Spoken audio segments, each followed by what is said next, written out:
All right. Stream is live. How are we sounding? How's everybody doing today? Hopefully well.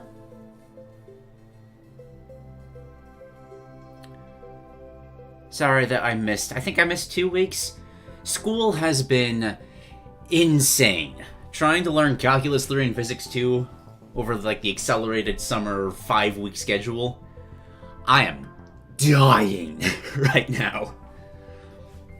But next week is finals. I'm doing this just as a pure mental break from studying. The last basically 2 days and the following 2 are going to be just pure math. Just pure math. I did see Donkey Kong is here, Pierre. Which, for everybody who's currently here, if you haven't played Donkey Kong Bonanza, and you don't have any option to play it, experiencing it through Pierre's playthrough that's on his channel, probably the best way to do so. Exactly what Dingerfish said. Right here. Phenomenal. Hello, Carson. Hello, everybody. Okay. No, seriously, it was fun to watch. A little less fun to moderate. Some people are very weird about how they view spoilers, but it's fine. It's fine. It was fun.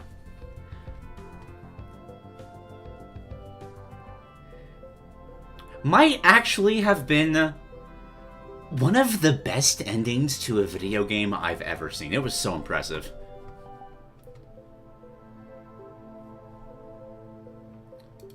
All right, let's get this started. I said that your best friend.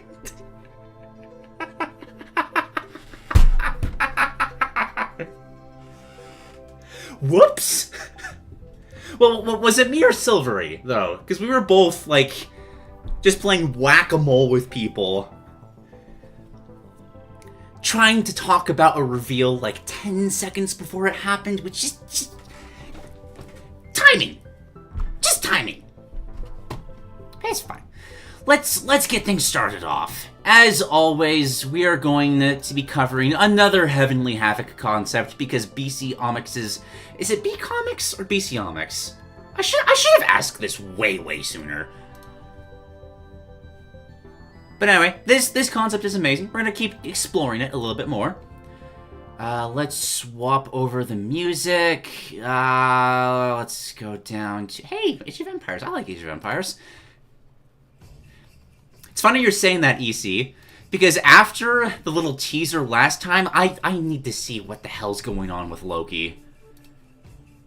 So we're going to check this out. Move this over. For anybody just now seeing this concept, BC Omics has made essentially a platform fighter, but with the thought process behind Smite, just taking mythological figures from all sorts of mythologies, Norse, Greek, Hindu, Christian, etc., and just turning them into movesets, and it's been fantastic. So let's see what Loki is. Loki is, essentially, the villain protagonist of Norse mythology, the instigator of every major conflict and the harbinger of the solutions for those very conflicts. Loki is the son of a giant and a goddess, and the god of fire and mischief. Loki had a flair for theatrics, getting Pokemon music. So we're gonna skip this one, because this is not the vibe. That's not the vibe either. All over.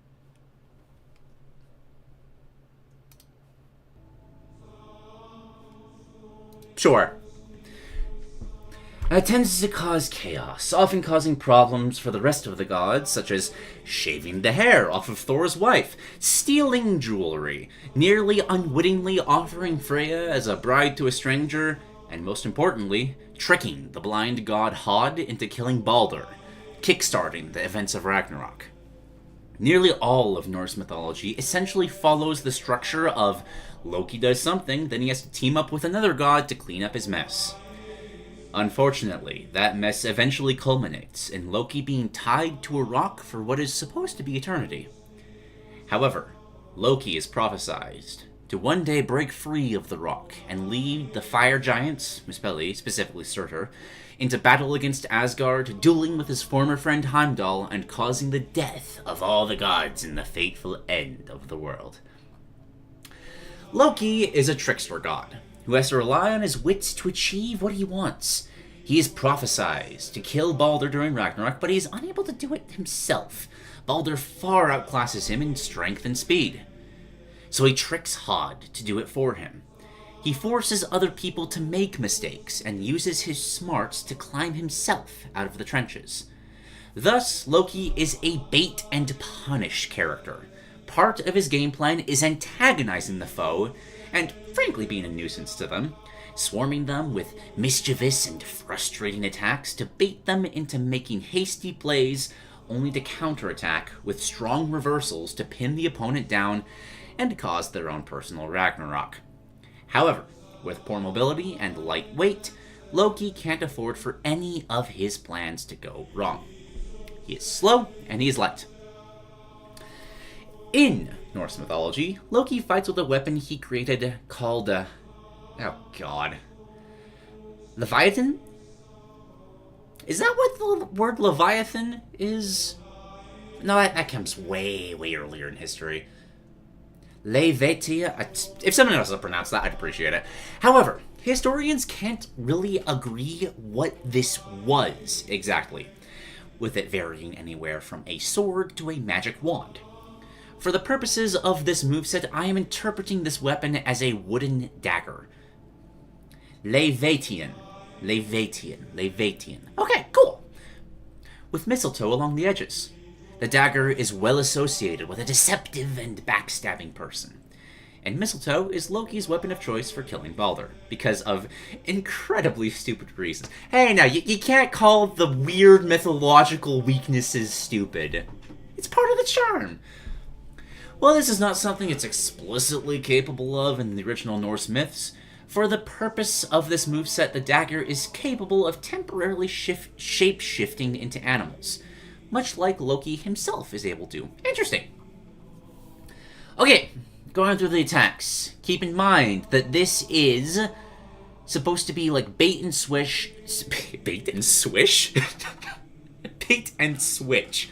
sort of playstyle. We got a quick jab to the gut. High hit stun if used to strike an opponent for ooh, okay. Literal spy backstabbing. Short range, unsafe and block. A forward higher slash around the neck level for a direct combo. Just a nice slitting throat. I like it. Crouching. Stands up if he's exiting his crouching stance, but if he... Oh, that's fun! Making a crouching attack identical to his standing animations. Already love this.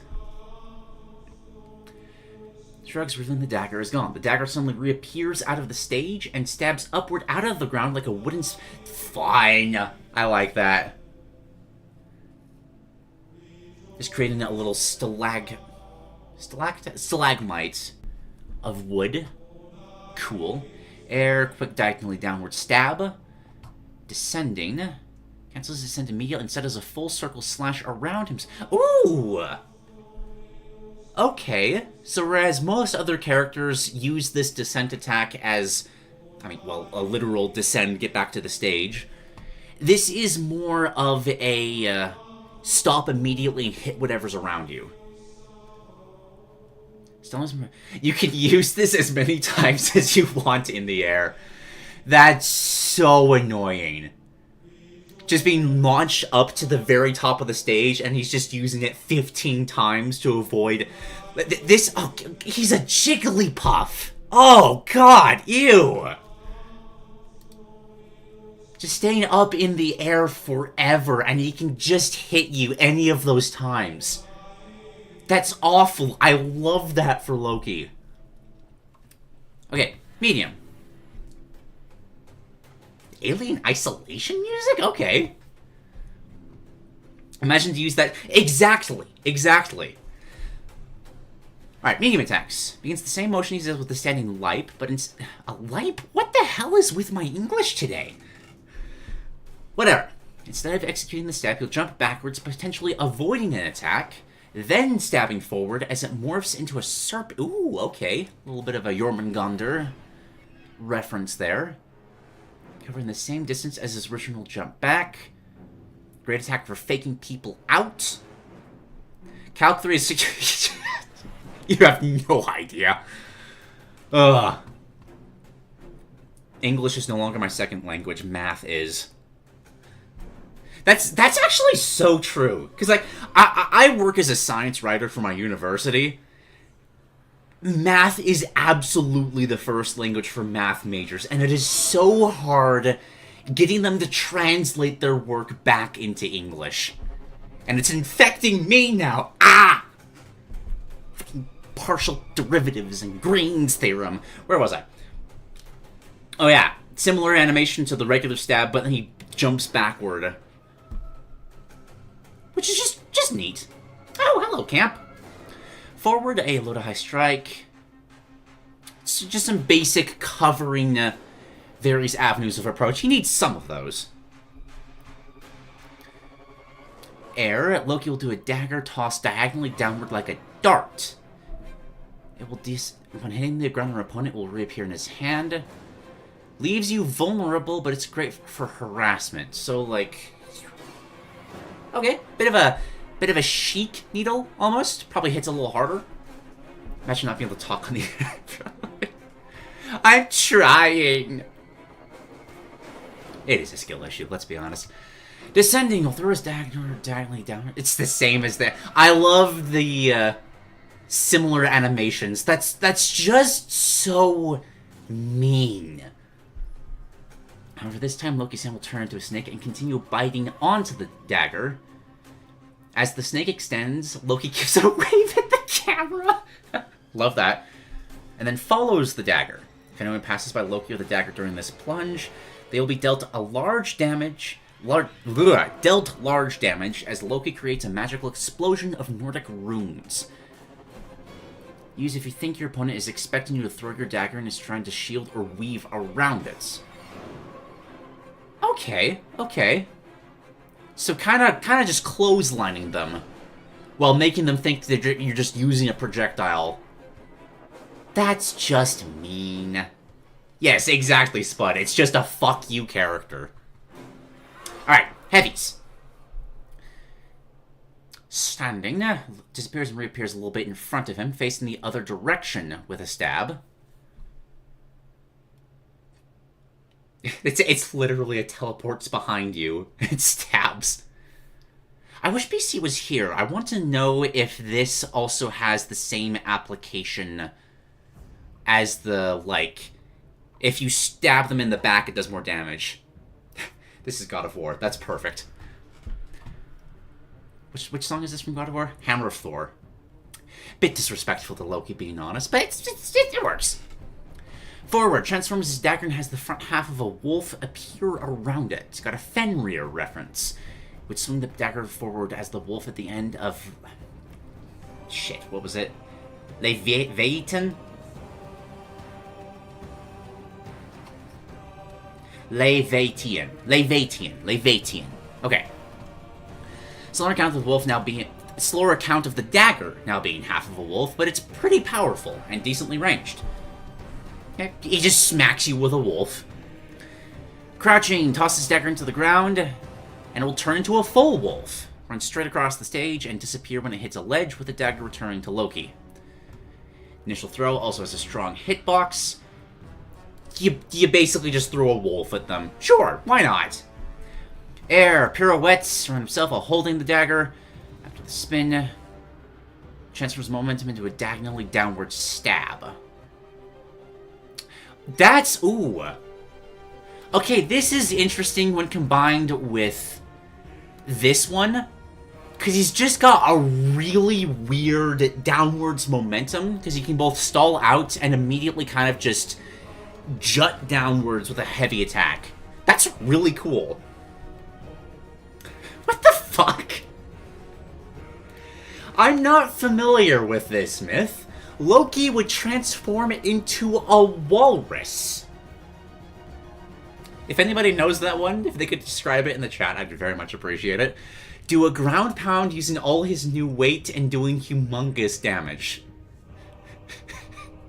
So not only is he a Jigglypuff, he's also Nigel Thornberry from Nickelodeon All-Stars. That's great. Love that.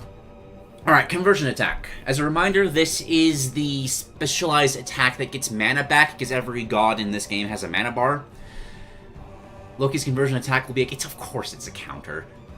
Hold still in place for a moment. If anyone hits him, it will be revealed that he was just an illusion, and Loki will appear behind them, capable of doing any attack he wants with a huge framing advantage.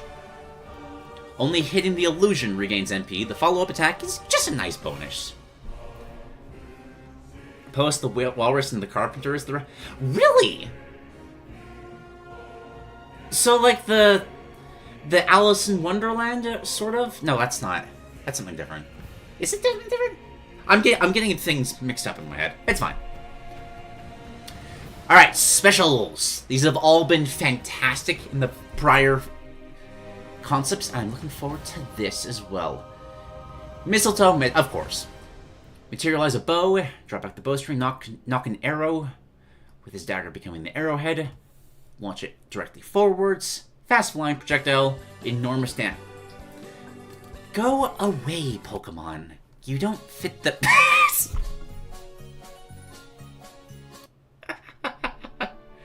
Oh my gosh! Stop! Oh, Calamity Maw, that's perfect. It is Wallace and the Carpenter. That's Norse mythology? Cool. Alright, sorry. So, like, basic bow shot, like a old Zelda Final Smash or Dark Pits. Clearly Cookie is in charge of the Rocks. Oh, this has lyrics. Lyrics, you gotta be careful with lyric songs. However, the real strength of this attack is how it disrupts usual fighting game projectile rules. Typically, the rule of projectiles is there's a trio of fire, jump over, anti-air. However, at around half its travel distance, the mistletoe arrow will split off and fire a second projectile diagonally upwards where it is. Perfect for hitting the opponent exactly where an opponent would be if they tried to jump over it. This second projectile is invisible? And the only way to tell if it's there is by subtle particle effects and trail lines. Doesn't do as much damage or knockback, instead stunning a foe and locking them in place. That's so mean! I love that!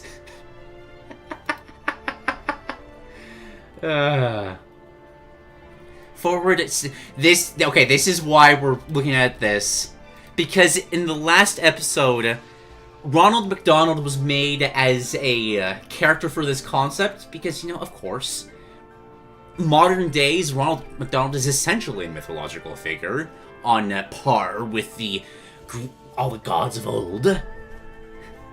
And it specifically said that Loki had a way of tempting Ronald McDonald by turning into, like, a hot burger or something like that. Sexy burger costume. It was weird, but fantastic. Alright, quick dash forward, working as a decent fast burst movement option. Does a command grab. During the dash, he will shapeshift into one of two forms. If he's fighting against a male character, scantily clad woman. If he's fighting against a female character, he'll turn into a shirtless, muscular man. In some special cases, like Amaterasu, it's random which one he turns into. Upon hitting the command grab, Loki will start passionately making out with the opponent, who seems unable to resist the seductive distraction in front of them. Then, Loki will take out a knife as they kiss and stab them in the back. Scandalous! Ending the command grab as they look surprised and doing huge damage to the opponent. It's not because of the dagger in the back. It's because of the emotional heartbreak. Then they'll be launched away, and Loki will transform back to normal. The quick nature of this burst movement tool and powerful and comical results make it Loki's best tool for taking advantage of a foe who has been disoriented by his strange tactics and getting a good whiff punish. A few seconds after this attack is landed, a horse will appear on stage. This will act as an assist trophy, running around and attacking people. In addition, Loki can press movement special next to the horse to start riding it. This is a very in-depth move.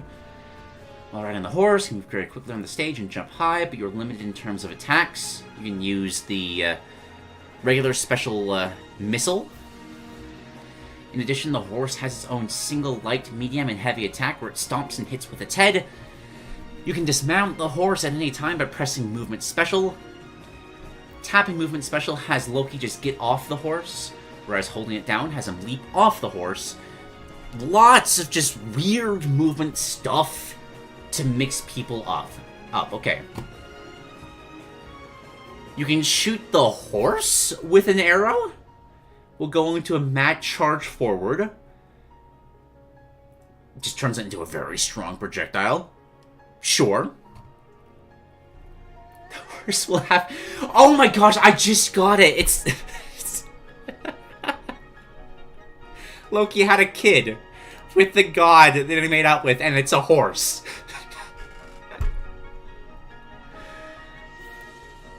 For example, if Loki hooked up with Zeus, then the horse would be faster in the air and have electrical properties. If it was Selu, it would have faster ground speed and leave a trail of grass behind it. In addition, the horse will be able to copy the conversion attack of whatever Loki's partner was. Huh. Okay. Weird.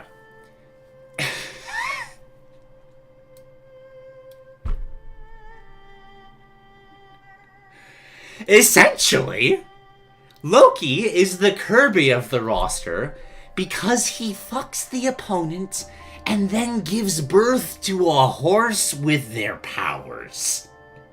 What a sentence!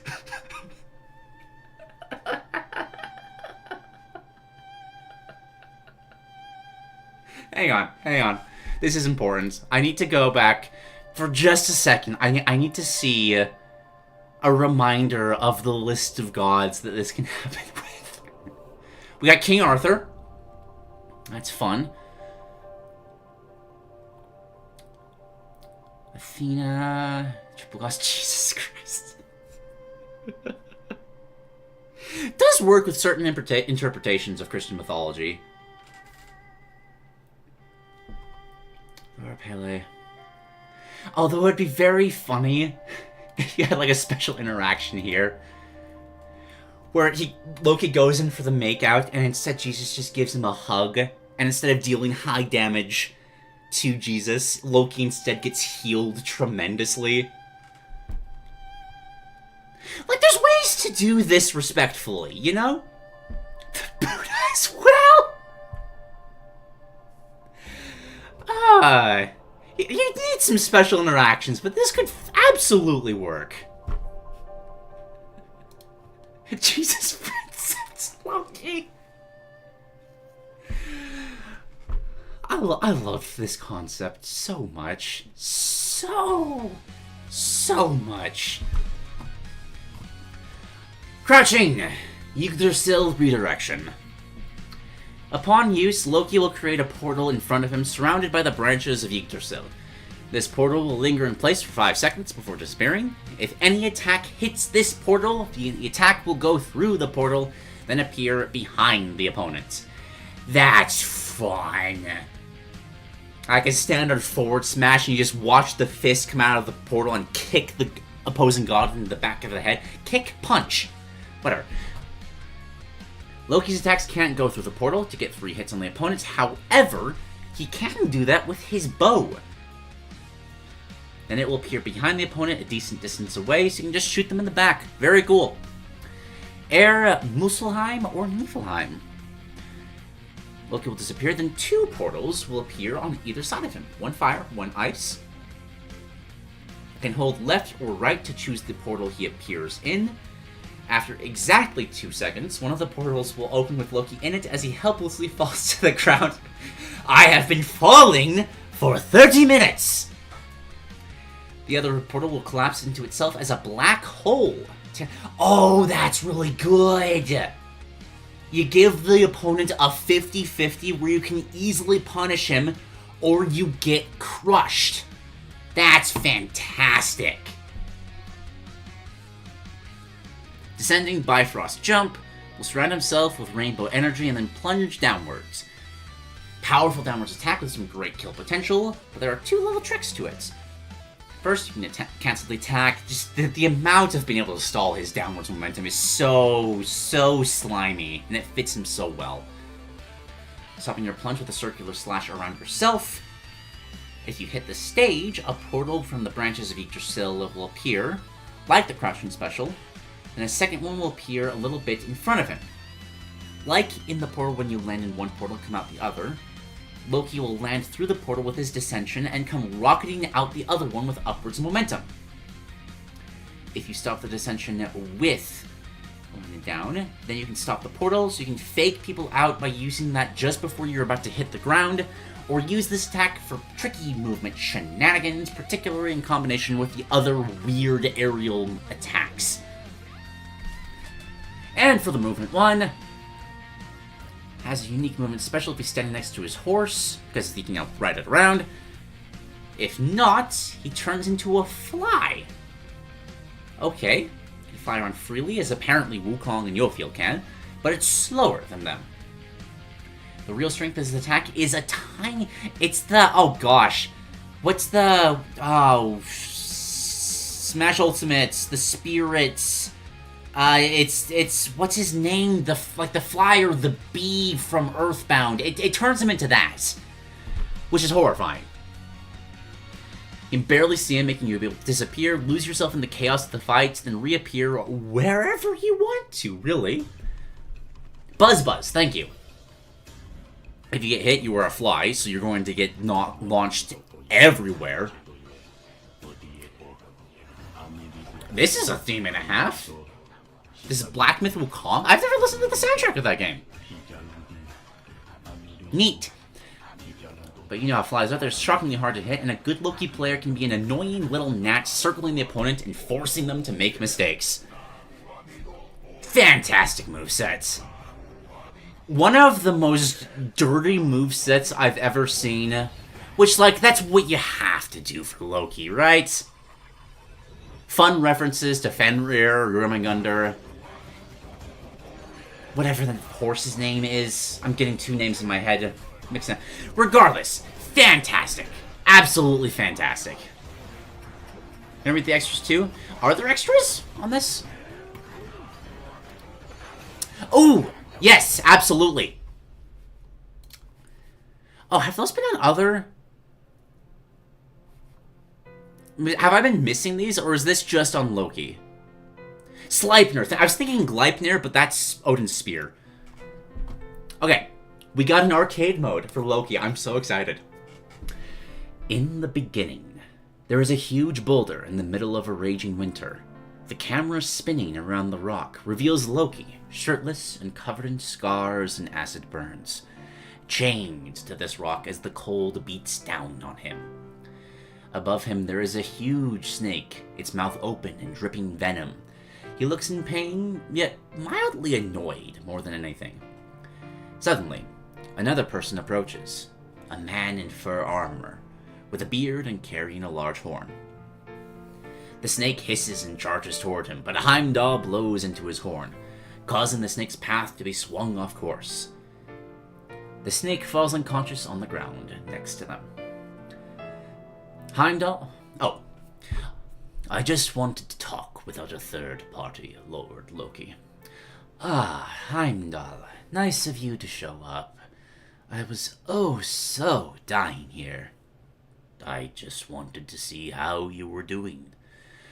Oh, I'm doing fine, with the snake poison dripping down on me and the frigid northern cold beating me. Scotty did such a fine job with the torture, I almost admire her. But, Heimdall, I would just kill to get out of here. Your wish may be granted. He holds out an invitation to Loki. Is this the work of that Chaos Comp fellow? Actually, this invitation was meant for me, but I want you to have it. Heimdall, my friend, you're playing a dangerous game. I think Chaos Comp is up to something. Why else would he be so interested in you killing Balder? It's like he was waiting for you to do it. Then he ratted you out to Scotty. It's like he wanted you out of the picture. So I want to ask, Loki, before you killed Chaos Comp, before you killed Balder, I can read, I promise. BC only just started adding these. Fantastic. I might go back to read ones on gods we already covered later, but I'll give him time to do that. Loki laughs. I can assure you, Heimdall, I was not manipulated. If Chaos Comp and I spoke, everything I did was my own thought.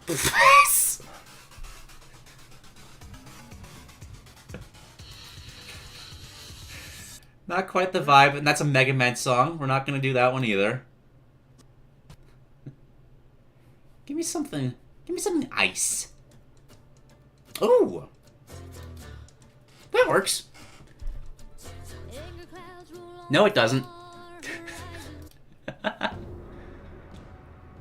There we go. I see. He starts to undo Loki's chains. This decision may kill me, but you have some knowledge of his plans, and you have an army of Eldjotnar, I think I'm saying that right, at your beck and call. I think you're the only one who may stop Chaos Comp. I think he wants to start Ragnarok.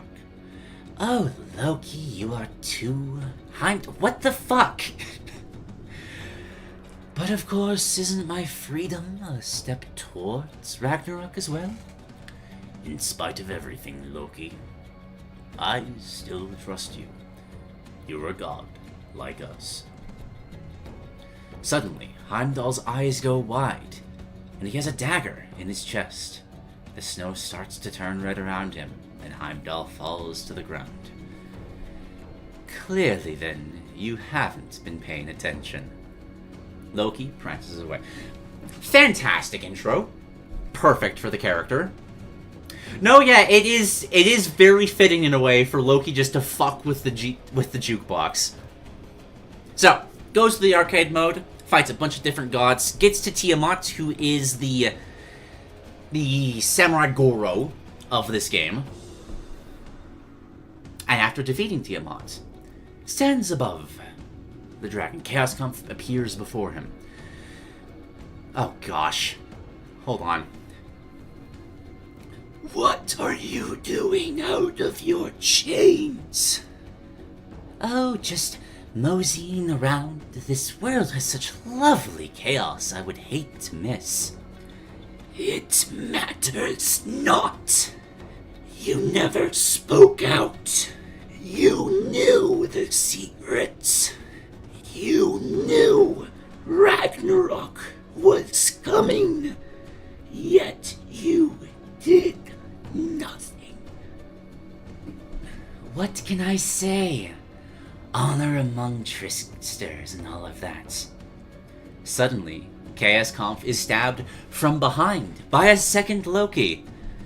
To an extent, I want this world destroyed, but I will be the one who rules over its bloody fields of ash and snow.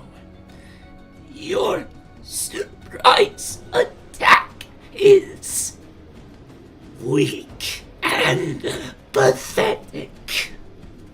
The second Loki is flung off Chaos Comp, much to his surprise. You thought you could manipulate everyone win this tournament to get the jump on me. You didn't account that ultimately you aren't smart, Loki. People just don't think like you. They don't know how to fight on your level. Oh. But I do. I know. I just love doing it. Chaos Conflict rises to Yggdrasil and Fibble Winter begins. Interesting. Oh, right. Yeah. Because, like, after Tiamat, there's the whole King Arthur Beowulf. I remember. He can't possibly be trusted. You're right. I can't. He defeated Tiamat. There must be some value to his strength. You're right. I do wield this Excalibur, after all. What? Loki is holding Excalibur. What did I say? He's useful. Listen, Loki. Okay, I'll help you. When this is all over, I'll be the one on top of everything. It's Asgard I wish to destroy, not Midgard. Besides, Chaos Kampf took a dear friend. You stabbed him in the heart. He hands Excalibur to Arthur, then he walks away.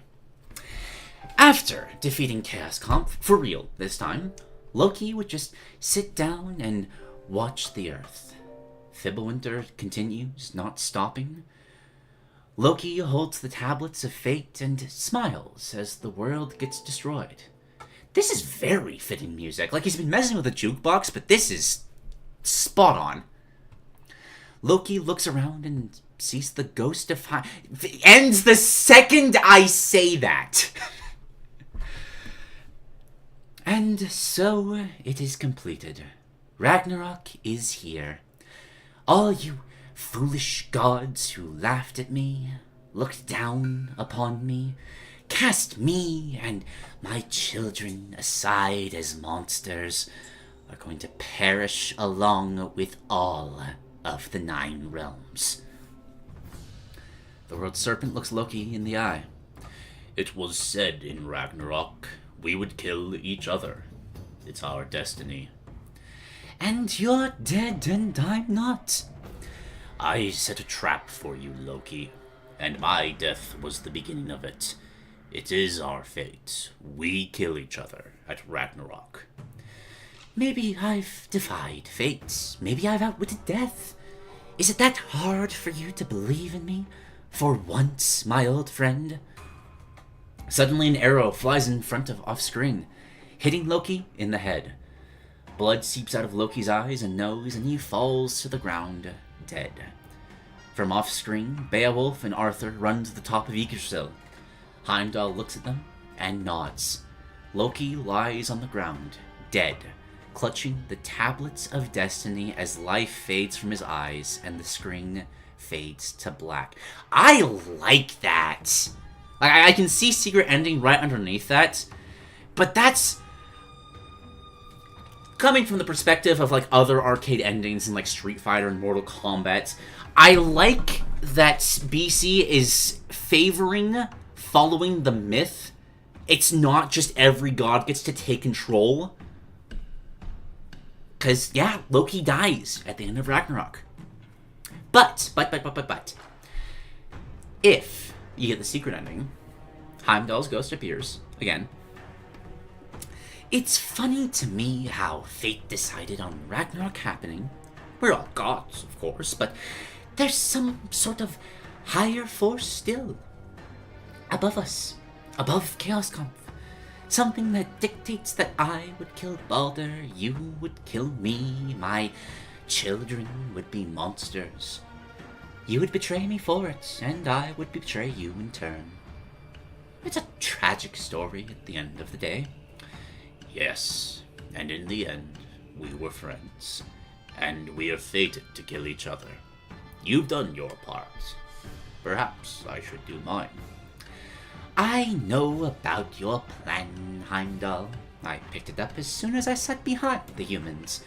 You can't out-scheme the schemer. You freed me knowing I would kill Chaos Comp, and then you set a trap. A dash of poetic irony with the mistletoe arrow. And then kill me, and fulfill the prophecy. He watches out as Arthur's army runs up the branch of Yggdrasil, running toward Loki. However, all of a sudden, the world serpent moves its tail and slams it down, crushing the entire army and destroying that branch of the tree. But you forget. The world serpent is my child, and with this, I control fate now. There isn't a prophecy to run behind now. Finally, you have to take me seriously. I never underestimated you, Loki. I always knew you had a great mind, and the gods mistreated you. So I tried to be your friend. Maybe it was foolish of me. We were destined to kill each other after all. Yes, perhaps you were a friend to me. It's just sad that after everything we went through, it had to end like this. Maybe it doesn't. You were the people who always treated me well, after all. There's a world out there where we could have been better, together. And we could have ruled together. I the king, and you the knight. No Odin nor Thor. Very small thing. This should be like Jarl, or something like that. Norse and all that. Suddenly, Heimdall's eyes go wide, and his spirit starts to fade away. Loki has embedded his dagger into Heimdall's ghostly chest. This world is not this one. Oh, Jesus. I am the one true god of this world, and there's no place for you there. Heimdall fully fades away, and Loki is left atop Yggdrasil, looking out into the snowy world. The end screen shows Loki sitting on a throne in Asgard. Next to him is Hel, the princess of the new world. Fenrir and the world serpent run off in the distance, and fire giants terrorize the area behind them. Perfect approach to both what his real ending should be and the secret he actually wins ending. Also super cool just to have arcade endings in a fighting game with multiple endings. Only bit of feedback I could give is, again, like, this should be Jarl or some kind of Norse title. And I do wish there was a description of how you get the secret ending. I would be so curious about that. But past that point, 10 out of 10. Loved reading that. And so another fantastic Heavenly Havoc concept comes to a close. Well done. Well done, BC. Okay. Let me get some water.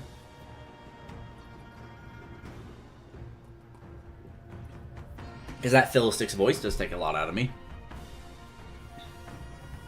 Secret endings are generally triggered by joining the Human Alliance. I don't think that was the case that time. Oh, wait. Because it did say that there was dialogue of him joining it, but maybe that's a branching path. Okay, I see. Shouldn't have done this voice, but it's so fun, though. It freaks people out.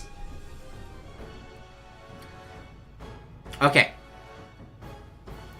I'll maybe check that out later, Spud, but I want to get to the ideas that we have in the thumbnail first. So let's jump into this one. From Daito. Let's get that. I will remember.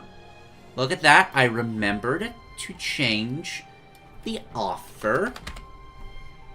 Boop. Try to center. That's good enough.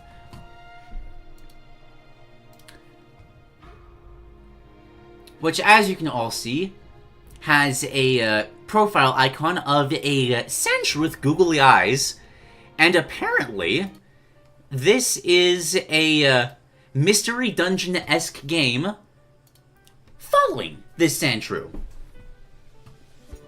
God damn it, you're right, Dingerfish. Got a 50%, still an F. Ah! Okay. Over the past decade, a vile mist has rolled in through the land. Darkness now breathes life, corrupts minds, and has taken physical shape. In this world, which is yet to even forge copper, there are those who choose to rise to the occasion and fight back the shadows creeping over the nooks and crannies of the world. Rescue Team Gaia Raver, Snapping of Heroes is a tie-in game and direct canon prequel to the Rescue Team Gaia Raver's book that I'm currently writing. Fun. The bulk of the game is a take on the turn-based roguelike dungeon crawling format popularized by the Pokemon Mystery Dungeon and Xian the Wanderer? I think I'm saying that right. In this case, however, the rescue team won't have a single main base they return to between dungeon runs. Rather, they rotate between multiple towns they do missions for. Fun. Each town being its own chapter, akin to the Diablo series. Similarly, the player can return to previous chapters if they have no urgent mission pending, and each town has its own set of missions. Some may only appear after you've already completed the chapter centered on that town, encouraging the player to bounce between multiple chapters if they are stuck. Brings to mind Monster Hunter 4 to me, which, fantastic game. Each chapter also has a set of different unlockable characters, with 12 of the 16 intelligent species in the world being playable. However, only the 5 canonical members of the rescue team are mandatory to obtain, with the other 7 being unlockable. Player only has 2 to start with. Shilk the Ghoulish... That's... I've always seen it as Googly Shrew. Ghouly Shrew? 12 out of 10 name. And Nightshade at the... Oh gosh. Unciati? With the game's tutorial being how the two meet each other. Both of which being the character shown in the top artwork. Is this... Which Pokemon is this? Looks Evolution-esque. Or maybe I'm just forgetting what this is. There's so many Pokemon these days. The different dungeons of the game are based around places which lack natural lighting due to the nature of the game's main conflict, miasma. Often referred to as fog or mist, heavy gas that can only survive in places without sunlight. Looks like an aurora. Oh, yeah. That's probably right. Maybe a mix. This game takes on the survival horror elements? Okay. Oh, with the resource and inventory management. You can only bring a few things into a dungeon with you, and you have to watch everyone's miasma gauge. It can be dispelled by either sunlight or halted with light-producing abilities. And as such, dungeons can be made easier or harder based on the concentration of this gas and how much of the environment can be destroyed to let in sunlight. That's an interesting way to handle this sort of dungeon crawling nature. It's all super, super hostile, but you can do various things to make the area a little safer. Uses Absol as a base. Okay. Every creature has magical abilities they're capable of. Each is unique, slightly overlapping sets of abilities. Can equip each one, kind of like Kingdom Hearts ability point stuff. Okay. Wide variety of options, only a few that can be used at any given time. Most are generic, but each character has a few unique to them. Cool. It's because the game has one additional quirk. None of the characters are human. Again, mystery dungeon, magical beasts, Pokemon-inspired creatures based on normal animals, but with magical abilities. We have the mountain lion-inspired Unciati's ability to predict the near future. Okay, I would hope I would have gotten Absol from that. And psychically sensing the world around them, the Axolotl, inspired Salaquatl, being able to control water near itself and spawn magical bubbles from its mouth, or the pangolin-inspired Ghoulie Shoe's ability to meld into the earth while digging and bizarrely good vision despite their bulbous eyes. Other stats are mostly fair. Yep, health, stamina, physical, defense, attack, magic, etc. Agility, and willpower dictates how quickly a character's miasma gauge grows. Alright, so what is this miasma? What does it do? Two characters have very high willpower, so you don't really get the feel of it immediately. When the first half is full, characters acting strangely, and they will start randomly be... Ooh, okay, so initially a bit of a berserk style kind of confusion ability. Attack itself for a teammate in its confusion. On the status screen, they'll say they have miasma sickness. Can only be cured by lowering the miasma. Oh wait, also reminds me of like Darkest Dungeon madness effects. If maxed out, they have to retire, launching them out of the dungeon. Okay. Also have to retire after running out of health and running out of stamina. Shunichi will have them return at the beginning of the next floor, albeit with their stamina at 20%. You can rest to increase both of those. You can get attacked during very, very Darkest Dungeon. With like, you can restore yourself, but you might get into a fight.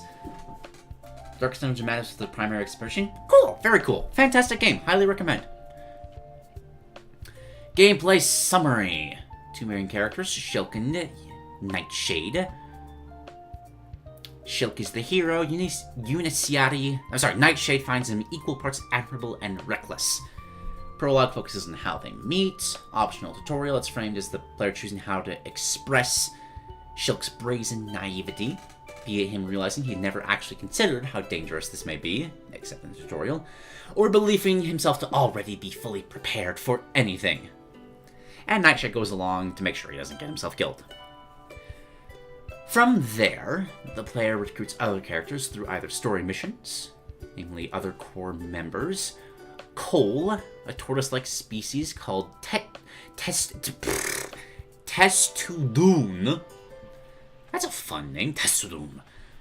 Specializes on defense and AoE abilities. Brings to mind a Torkoal. I'd be curious to know if that's it. Kippers.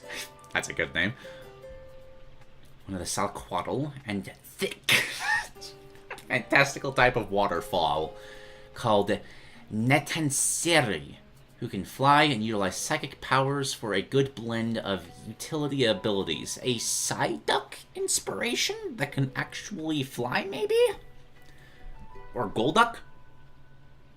Can't think of any other water psychic birds. Maybe. For example, while in this skipped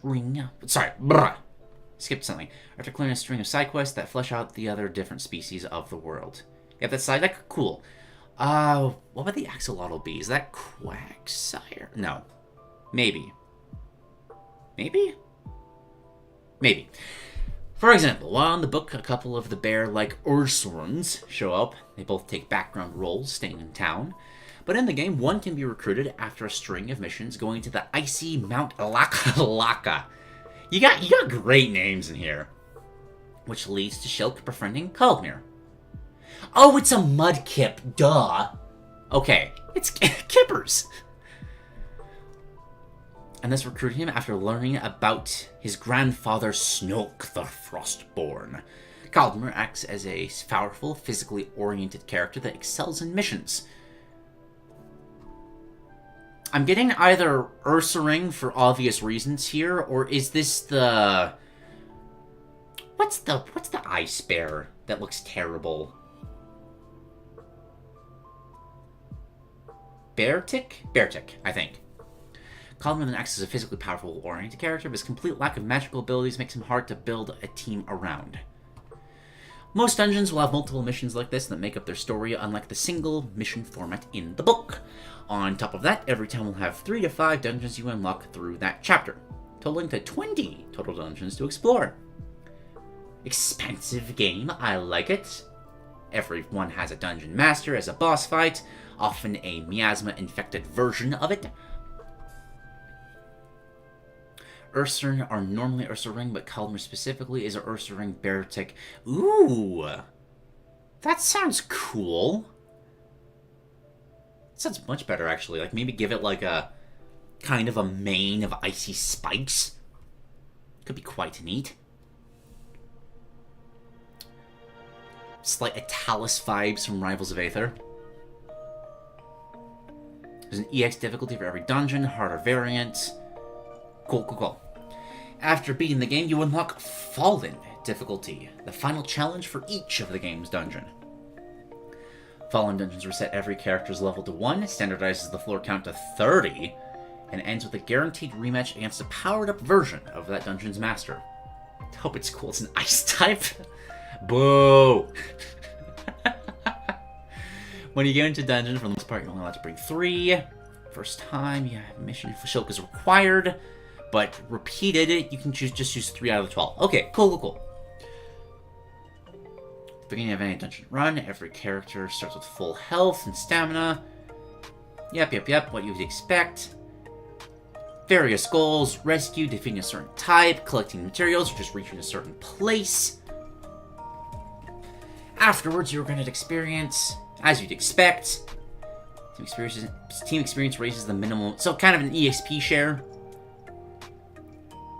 Instant leveling up if they have enough experience. Yep. Get rewards. It's what you expect from a dungeon crawler. Also, local co-op, kind of similar to the LEGO games. Love that style. 3-player, because you got 3 party members. Each player can bring their favorite character into the dungeon with them. Cool. There is an expansion pass. Satisfying conclusion. There's a Frontier Mysteries and Restoration expansion. Content also expanded out to be closer to the scale of old CRPG. Okay, so like a Baldur's Gate. Oh fuck! What's the name of the Baldur's Gate expansion? I don't remember, but like that. Grab a bit of water. Multiple missions spanning the book's 5 dungeons, 4 additional playable characters for the species not originally playable. Level caps, city buildings. Oh, city building side ones are fun. I don't remember what the town was called, but that one rebuilding the one place in Bravely Default, something about that just tickles my mind in a way that few other like simulation games do. I don't know why it hits me more than games specifically tailored towards that sort of thing. Maybe it's the time progression. Like going off on an epic adventure and like using that to support a town that's great. Something about that theme really gets to me. Anyway, materials are found exclusively in the expansion pack dungeons. Still being available for purchase in previous time. Okay. Local multiplayer can be done to up to 4 players in these dungeons. Cool. Only did bring 5 people. Yeah, it feels a little more real. Oh, Colony 11's another good one too. Yeah. Is it 11? I thought it was 8. I might be misremembering though. I haven't played Xenoblade in a long time. These dungeons can bring 5 characters with them. Requires seems the book for one of the characters used. EX and Fallen. Numbers are hard. Numbers are very hard. And they have an endless dungeon called The Void. Final dungeon is stated to have no end goal. Never works out with some special rules because of that. They do not lose anything when they die, and instead be able to choose what to bring home with them based on their inventory at the time of death. How much you can bring back is based on how long you lasted, with 1 item slot per floor cleared. Floors are smaller than normal dungeons. Oh, this is a good song.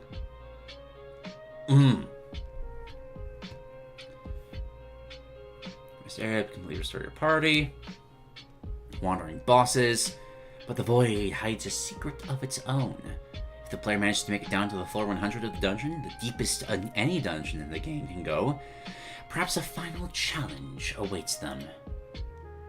Oh, is that everything? I was enjoying that! Aww! Alright, immediate bit of feedback. I want more. I want to know what all the characters are. I really enjoy these descriptions. But yeah, this sounds fun. A nice combination of a lot of different games. Mystery Dungeon, Darkest Dungeon, lots of different dungeons. Love the town building thing, as I just said. Love this sort of free form aspect. Like, you can go back to various towns in games like Diablo, but there's not much of a point to do so. I like having to just kind of keep traveling back across the world. It makes the world feel more real. Because you can't just resolve something in one area and it's just perfectly fixed for the rest of time. That's not how anything works. But yeah, I like this. Fun concept. Straightforward. References a lot of cool different games. Well done. I might add a second tab for exploring the playable characters and resubmitting. Yeah, I'd be totally down for that. Thank you for sharing. Right, let's get this one highlighted up.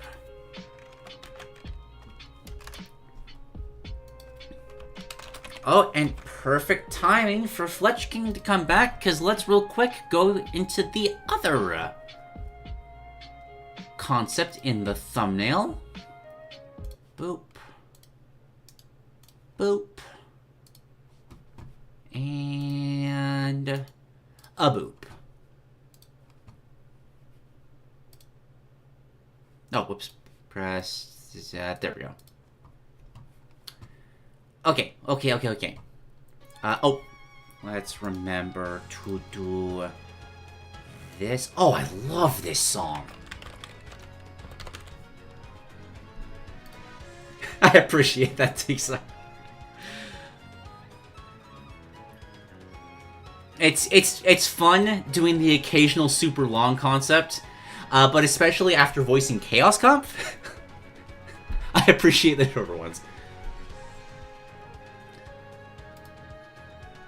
It's such good music. Oh. Alright. It's a Paper Mario concept, but with a twist. And I'm excited to see what this twist will be. And I did not remember before somebody reminded me. Following concept is documented with details for a non-profit on film minded. I think this is the first time I've seen a disclaimer like this. Interesting. Oh, can we move? Okay, I've gotta. Ah! What did I do?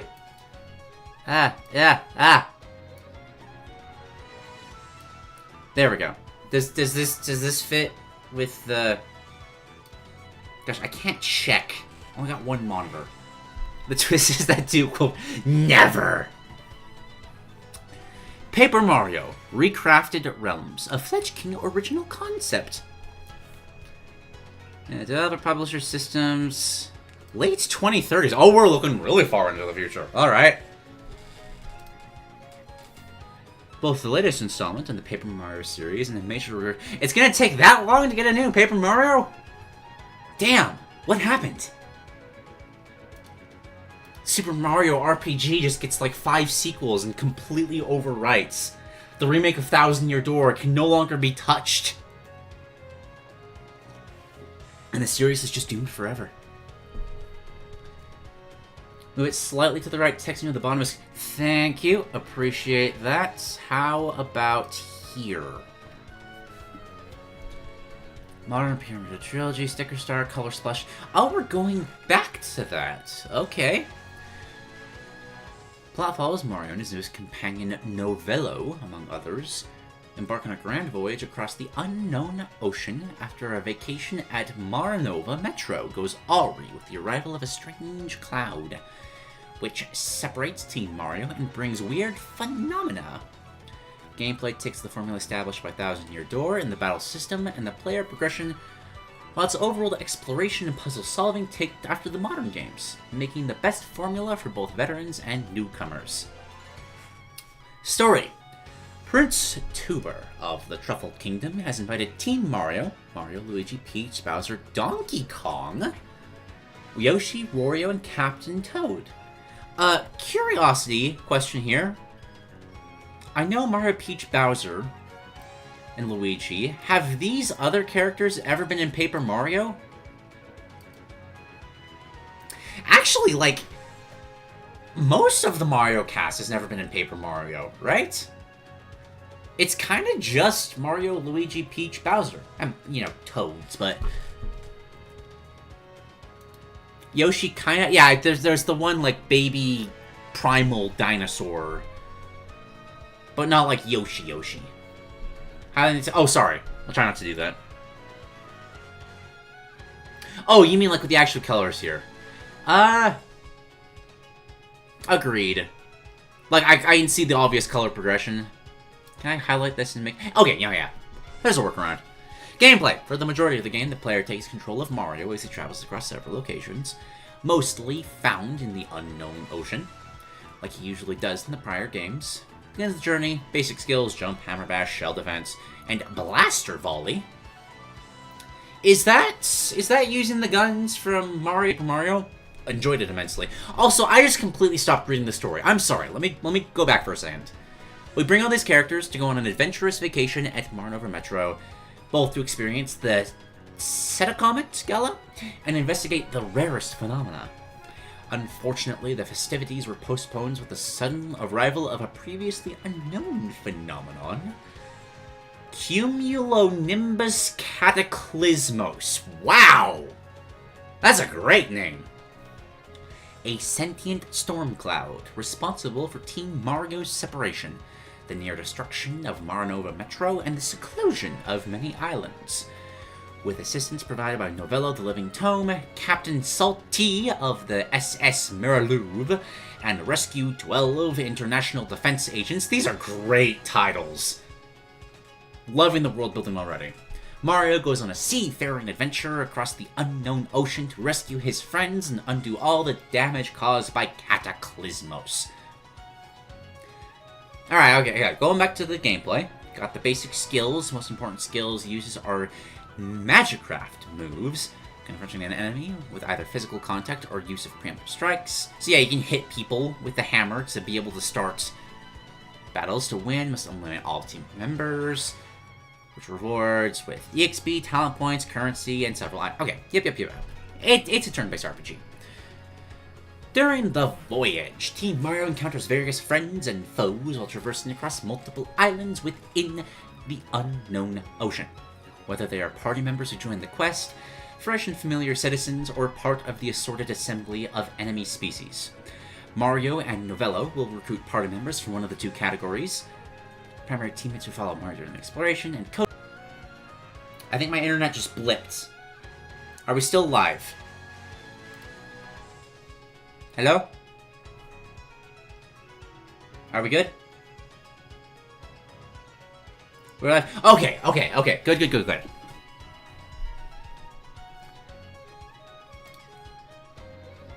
That was just me. No, yeah, I saw the Wi-Fi bars just completely disconnect for a second, but it looks like it was just a small blip.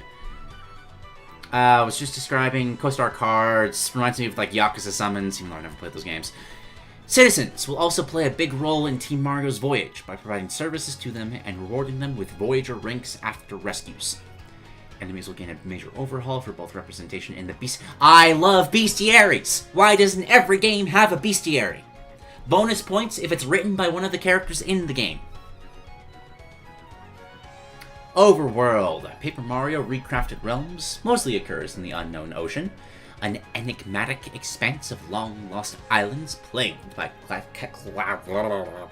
Cataclysmos, with its most well-known island being Marnova Metro, the game's main settlement, which Team Mario embarks from to seek new islands. Mario and his partners mostly travel on foot while exploring any island, but they also use two special vehicles for much quicker movement. The Bootmobile, which is used for swift traversal across large areas, and the S Merlouf, for voyaging from one island to the next. One strange phenomenon that'll benefit Team Mario's voyage is the most influential with regard to exploring the unknown ocean. Twilight Transmutation, a day and night cycle which changes the citizens, enemies, and set pieces on any island they'll traverse. So, kinda Zelda Dark World is the vibe I'm getting. Obviously not the same thing, but that sort of just parallel-esque world. Oh yeah, the alliteration has been fantastic. Items are beneficial objects obtained by Team Mario, used for various purposes. Get stored within the boundless backpack. There's... I love it! I love it, I love it, I love it. May accessible through the pause menu. Every item... Okay. For normal items. Scrap stuff, food, and important things. Crafting and cooking, several combat-related purposes. Resource recovery or stat boosts, and further progression. Okay. Also obtain equipment items known as accessories, which are spiritual successors to badges from 64 and 1000 Year Door, as they'll provide an advantage in battles with unique effects that can be combined or customization options for both color palettes and SFX. And extra stuff, counter citizens in need of their assistance, like side quest stuff. Repairs for the hub world. Again, love being able to invest in a hub setting. That's great. Fantastic sense of progression with doing these. Got mini games. Well, I mean, the prominent game show, Sniff It or Whiff It? And you're not going to describe what that is? You're just gonna drop a 10 out of 10 title like that? What the hell is Sniff It or Whiff It? Identify the smells? Progression is required in optional goals. Access to locales. Isn't that in 1000 Year Door? It's from... Confusion where this is from. I don't know. I haven't played them. We got the Musée Morchella, a museum displaying arts and figurines from movies. And Cordyceps Coliseum. Is that a mushroom-themed Coliseum? I love that! Which allows the player to do battle-related challenges or have a boss fight rematch. Cool. You can also explore the Truffle Kingdom or return to the Mushroom Kingdom once the main campaign has been finished. Neat! Strong start. Let's check out the gameplay page. And I will remember to share this document. Ooh, I like the little symbols. I don't know if that's visible to you guys. But on the hub thing there. A little bit of extra organization. Go ahead and boot that. Let's move on to another theme as well. Just because, as much flack as the older games get... Oh, you have the... This one, yes! Okay, we're skipping to this one. Ah, so good! Alright, control schemes. You can control yourself. I'm gonna kind of skip over the various things. Like this. You got a control scheme. List of statistics, basic stats, experience, on points, attack, defense speed, anything, We've got focus, rate of success when attacking enemies, so can you miss? Oh, resistance rate of mental ailments. Okay. Different resistances, different kinds of enemies. I like that. It gives a good reason to, like, swap around your party. Health points, Mojo points? That might be my favorite way of explaining mana points in any video game. Mojo points. Love it. So there's stats. You got, like, public relations stats. Superstellar energy, coins. Yeah. Move this up. There we go. Tertiary currency, playtime. Yep. Alright, well, what can Mario do? This one I'm curious about.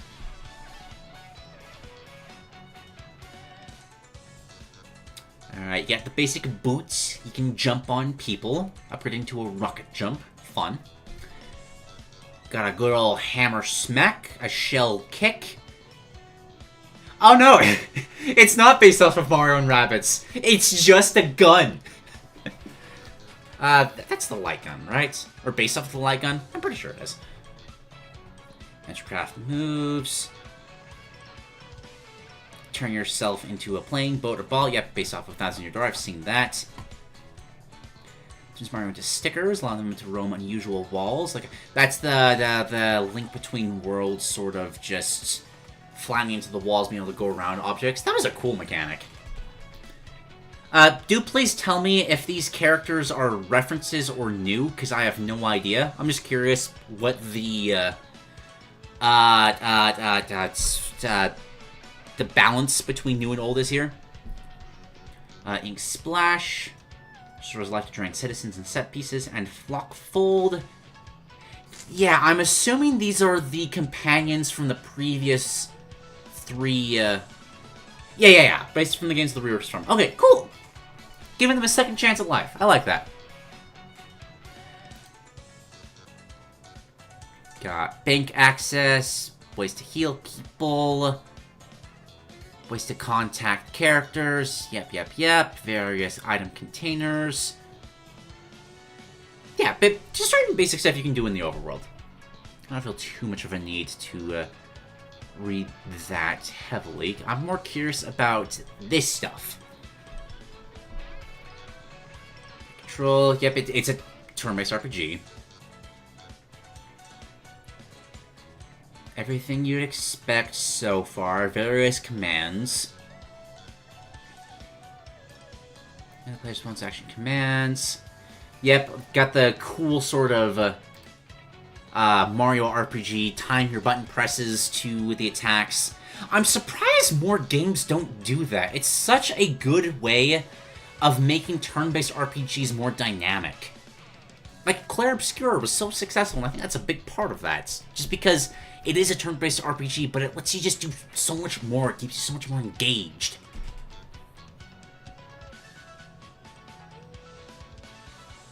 Yep, various ways of doing that. Performance ratings. Team Mario can usually use stylish moves from 1,000 Year Door. Fun. Enemies can do various things. You have various things that you can do in response. And if you die, you die.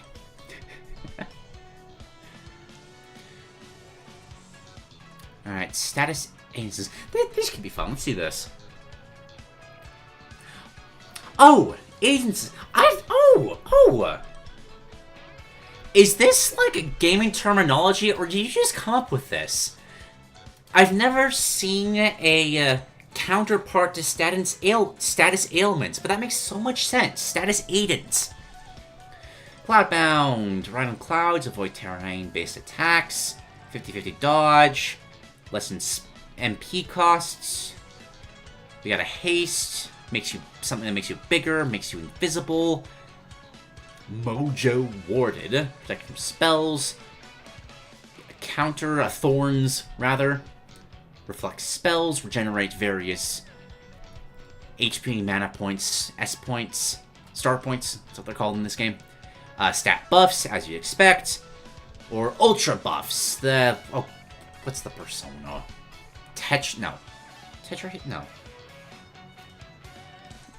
The super buff to, like, a bunch of stats at once. Sword stance. Status ailments. Forget any recent use technique. Fall asleep. Bruised. Take more damage. Burning Shard. Damage over time. Got various Drizzle-esque attacks that give you various elemental buffs. Confusion. We got Death from Final Fantasy. Fun. Crumpled. Bonus points if this literally crumples the paper that the characters are made of.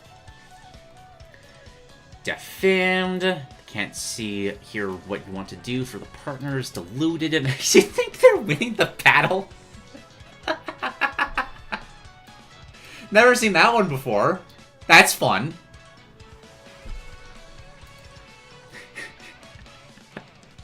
You just make them think that they don't have to focus on the fight anymore. That's great. An enemy's weapon, make people dizzy so they have a chance to miss. Doubles resource costs. That's another fun one. Oh! Yo, you got some fun things here. A status ailment that forces you to use your hit points as a resource stat. Cool. Because like, that's one of those things where there might actually be builds around, like, just only investing into your hit points, then intentionally inflicting that on yourself to just be able to cast way more spells because you're just a massive meat. Or, like, very thick paper, I guess, would be the Paper Mario equivalent of that. That's cool! Frightened forces you to flee. You got fungified. I'm surprised this isn't more a thing in the Mario... Like, I'm sure it's been done before at least once, but specifically turning characters into a mushroom, that feels so natural. Cardboard, perfect, perfect. Hexed, chance for a spell to backfire, hypnotized, mind-controlled. Jinxed, 50% turn on all of an enemy... all of an enemy's luck into misfortune, bringing the opposite effect of its effects. Malfunctioning, to make mech enemies experience confusion. Muted, you can't cast spells. Basic silence. Pause prevents an enemy's movement through a temporal pause. Oh! Allowing stacked damage, cool. Damage every time. Force enemies to repeat previous actions. Slow effect. Chance to miss. Lots of repeated ones for various effects, which I'm actually cool with. Just makes it so you can have cooler, like, not cooler, but like more specialized ability effects for themed enemies. Like, it's fine to duplicate those, because, yeah, maybe something makes you cloudy, maybe something makes you smoky. Same basic effect, but you can more dynamically attach those to, like, weather or fire-based enemies. It's neat. We got a Leech Seed. Make people small, so people can't flee. Reverse various effects. Cool. And we got special unusual effects. Okay, so you can't attack, increases attack and speed by 3 times, but lose control. Fun. Flipped, branch shield time, a specific... a specific effect for, like, Koopas. Just knock them over. They're turtles, they can't get back up. KO'd is what you'd expect. And Petrification. First attack, we've got Nova Powers. Action gauge, fill up action commands, make it so you can perform super well. It's basically a super boost to various movements. Cool. I love this song. It's so good. It's so good. Set points at top points, so a bit of a currency, move things. Okay, I understand. Experience level ups are what you expect from a Paper Mario game. Except meteors, extra max up parts. Stat boosters. Trees. Oh, interesting. Has there ever been a skill tree in a Paper Mario game before? That fits pretty nicely. I like it. And Voyager ranks, at least combat system. This is the town investment, citizen investment, the Colony 8-esque stuff. Nope, cool. I like it. Menu stuff. I don't feel too much of a need to read over this. Like, a travel menu is what you'd expect. Oh, see, God damn it. Sorry, I haven't said it in so long. I've forgotten if it's an E or a I in your name. I'll fix that. But thanks for stopping by. I appreciate it. Combat system, bottom left of the screen, world traversal. Yep, it's a Paper Mario combat system. Map is map. Mario Control is Mario Control. You can move around your party. Items menu is an items menu. Accessories menu is a equipment selection menu. We got a shell phone. That's a great name. Sure, it's been used before. Oh, I love stuff like this. I wish more games did that. Just being able to call various characters at various points, like the Metal Gear Coda calls. Just such a fun way of increasing both your investment in characters and the world building without actually taking up too much of the player's time if they don't want to engage in that. Also, bestiaries! More games should have bestiaries. Please. Miscellaneous. Just various tutorials, save files, whatnot. Difficulty settings. Various settings, tutorial tone. And we're back. Cool. I like the concept. As much fun as it is to dog on games that just don't live up to their predecessors'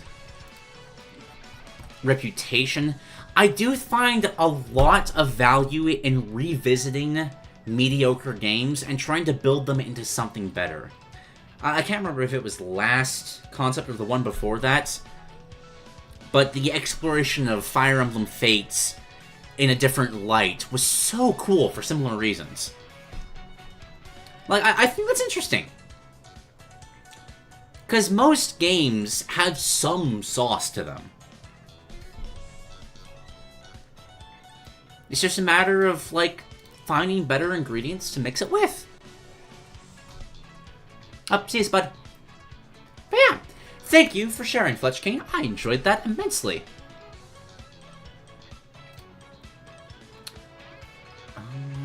Alright. Boop, and boop, and boop. Let's move this up. I'm gonna put this, like, in the middle. What's just happened?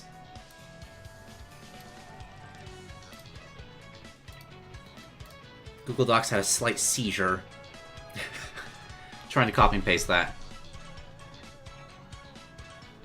Yeah, totally agreed, T-Rex. Totally agreed. Okay. I think we got time for one more. Does anybody here want me to cover theirs?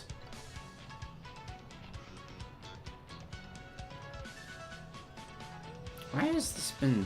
What is this? Oh, it's Emilio. Okay, okay. Might check that out if Emilio is still here.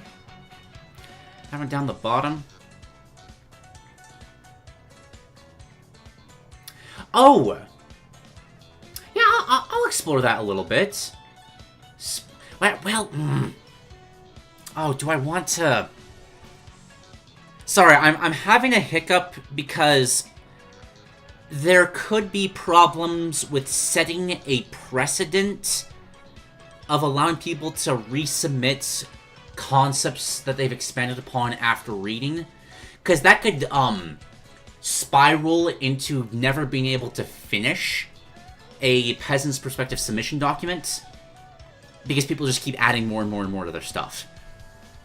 I don't mind. If you're down, I think I would prefer to do a re-exploration in, like, the next submission box. I think that's what I'm going to do with this.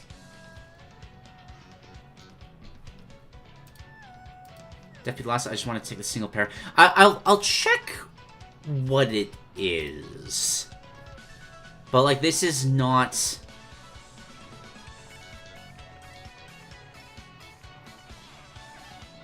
Oh, okay, this is only 9. I'll allow it if it's short. We'll make that the compromise. And because of that, we'll do 2. I'll grab Dingerfishes as well. Boop. Boop. And we'll get to yours 3x on a later one, because the 41 pages I don't think I have the stamina for right now. So let's go ahead and get this started. It's such a good song. That's well, it was an hour on a whim. No worries, because we've already covered this, so we can kind of just skim. This is the co-op game where you have one character driving a vehicle and the other one trying to repair the vehicle from inside, which is absolutely hilarious. Same as this before, a little British. Just the fact it's gnomes. Play a drive Monster Truck F-Zero while the mechanic is doing a FNAF speedrun level of multitasking. So fun. Fantastic idea. I want to see this made at some point. After work together, the driver needs to get scrap. Mechanic needs to be able to ready to boost or do move powered or offensive things. Stuff like that. Simple win the race, kill the other drivers, don't destroy the car. Very crazy tracks that are actively designed to damage you. Car's HP is drained. Kind of an F-Zero like health. Well, is it a health bar? It's kind of a boost bar. It's both. It's both. Not driving alone, your mechanic will need resources. Power of a magnet on the bottom of your car to pick up coal. Coal isn't magnetic. Shut up, it's funny. Agreed. I probably shouldn't be covering the... Oh, I like the Deep Rock comparisons. It works. Mechanic is the complicated one. Because you gotta keep track of so many things at once. Controlling the engine, sealing leaky pipes, stuff like that. You can hold two specific tools, but you probably need a lot, so you have to swap around for toolboxes. Whenever the cars slumber into another race or hit against the wall, the objects will jumble around. So you also have to like keep track of where your tools are falling to. That's hilarious. Just have the driver shouting, "I need the pipes fixed," and I can't find my wrench. Fuel is drained slowly over time. Chunks while boosting, mechanic and sandwiches left, but not the driver. Stop boosting, we don't have any fuel. It's such a small, simple idea, but I can picture like the Lythero compilation video of just all of his friends just screaming at each other trying to make this work. And it would be so good. God damn it, I forgot to change the author. Thank you.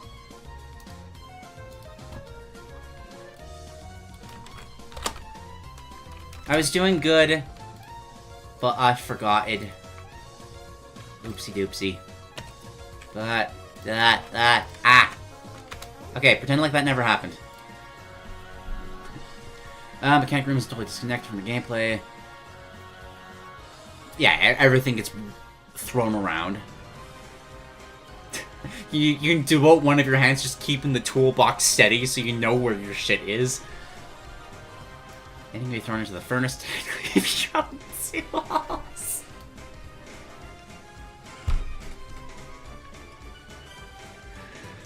This is so good! Just like it's the last lap, you have your repair hammer, you have your wrench. You just decide, oh, let's just Hail Mary, bet it all on black, and just start throwing in your vital resources that you can't get back for a last push. That's so good. Yeah, big drift part of the truck, and both players need to hold a lever down at the right angle at the same time. Bit of teamwork, Portal 2-esque stuff. And if you kill people, you get their resources. So, very much encouraged to do that. This idea is world and characters. Max gnome racing game came to be. Yeah, it's just vibes. Very much a vibe games.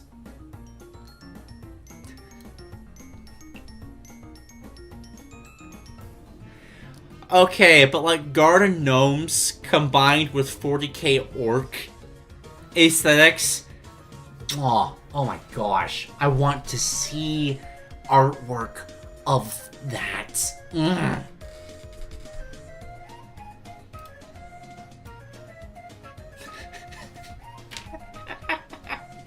It's just... Couple of characters for each role. Probably only have 2 or 3 for each role, just to spice things up. Got a furious robot, an AI that was responsible for operating self-driving cars that was constantly blamed for accidents.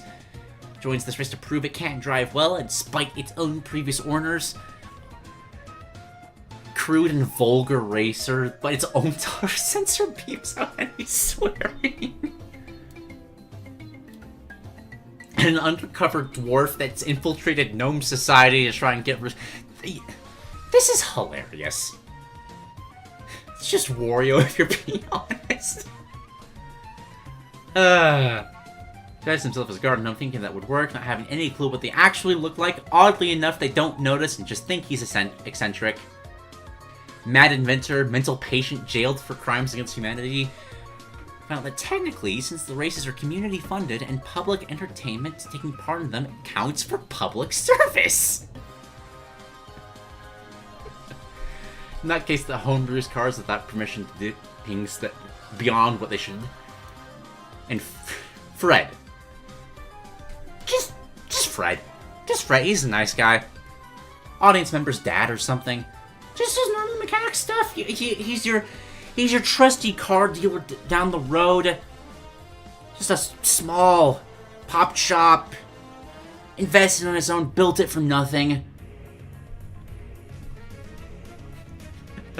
Love that. Fred is cool. Makes dad puns during the race. That's it, guy. I love that idea so much. I love it so much. It's so good. Thank you for bringing it back. I will allow small little expansion packs like that moving forward, because they are quite fun. But it's gotta be short. It's gotta be short. Alright. Accept this real quick. We'll get to Emilio's eventually. Any feedback? I'd love to see more character descriptions. Oh, I'd love to see, like, a couple of ideas about racetracks. Like, the core gameplay concept is fantastic, but what are you racing through? I think that's probably the biggest hole in the idea you've got right now. That'd be like a next step I'd advise. Alright, where is the Fingerfishes? There you are.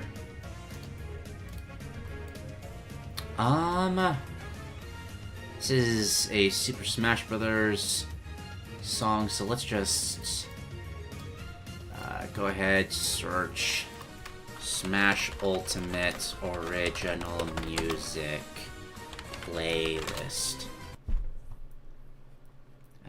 A boop.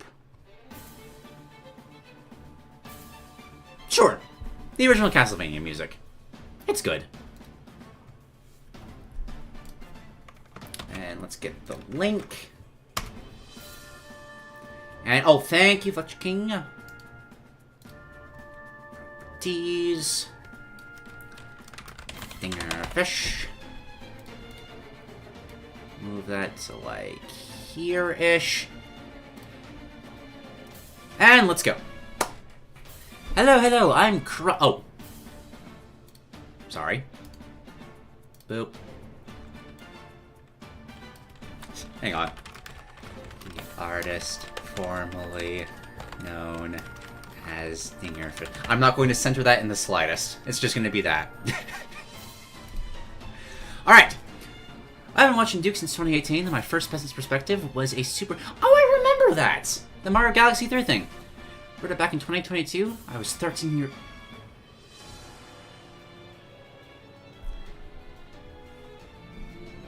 2022. 2018. Started watching... That threw my head for a loop. I don't know if... Watching me since you were 9. Sorry, it's just not something I've considered before. Like, just having content being part of, like, what somebody's watched for a young age. Because, like, I've had that for, like, YouTubers like Peanut Butter Gamer. Just weirded me out being on the other side of that. Who the fuck knew? The loser outcast kid who wrote Mario's Wahoo Multiverse, the game, would go on to quit the internet for a year, healthy, so he could career in information technology, release 2 studio albums, and find himself in a loving relationship, all to come back to write more about video games. Well done. To end this tangent, before I have an existential crisis, the point I was trying to make was that Duke's video on gaming addiction really hit... I've had a couple of people reach out to me for this, and I appreciate hearing that. Seriously. I really do think it's an important topic that a lot of you hearing this video should really reflect on. Trust me, before it's too late, your mom was right. It's not just...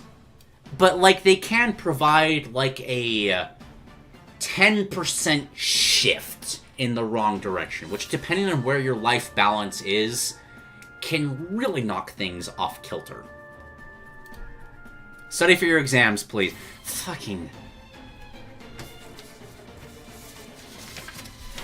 These are my notes so far for what's coming up. I'm nowhere near done. Calc 3 is hard. Calc 3 is very hard. Regardless, now that I have found myself with a sliver of free time before a busy summer, I've decided to come back to this community another time. Duke, his videos, and the people that surround it really mean a lot to me. Glad to hear it.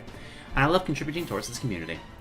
So I had to come back with another presentation of an idea I have for a theoretical Smash Brothers adventure mode. To be honest, I don't think this is actually feasible. In fact, if you were to ask me, I think the next Smash game should ditch adventure mode altogether and focus on making characters fun to play as and against. You know, if it came at the, like, expansion of older characters to update them, I would agree with that. I'd rather see... like, new versions of all the old characters. Like, if I had to only pick that or an adventure mode, I would rather see what older characters could be today. But what fun is Spencer's perspective without totally over-ambitious ideas that have no real chance of implementation? Let's move on to Smash Brothers Adventure Mode Dominion of Cataclysm. Lots of Cataclysm stuff. Made the logo. Nice! The story of an adventure mode, in my opinion, should be more of a scenario or a contextual reason as to why this journey is being embarked on. I really don't think there should be some weird rising action or plot twist or anything, just a background as to why what's happening is happening.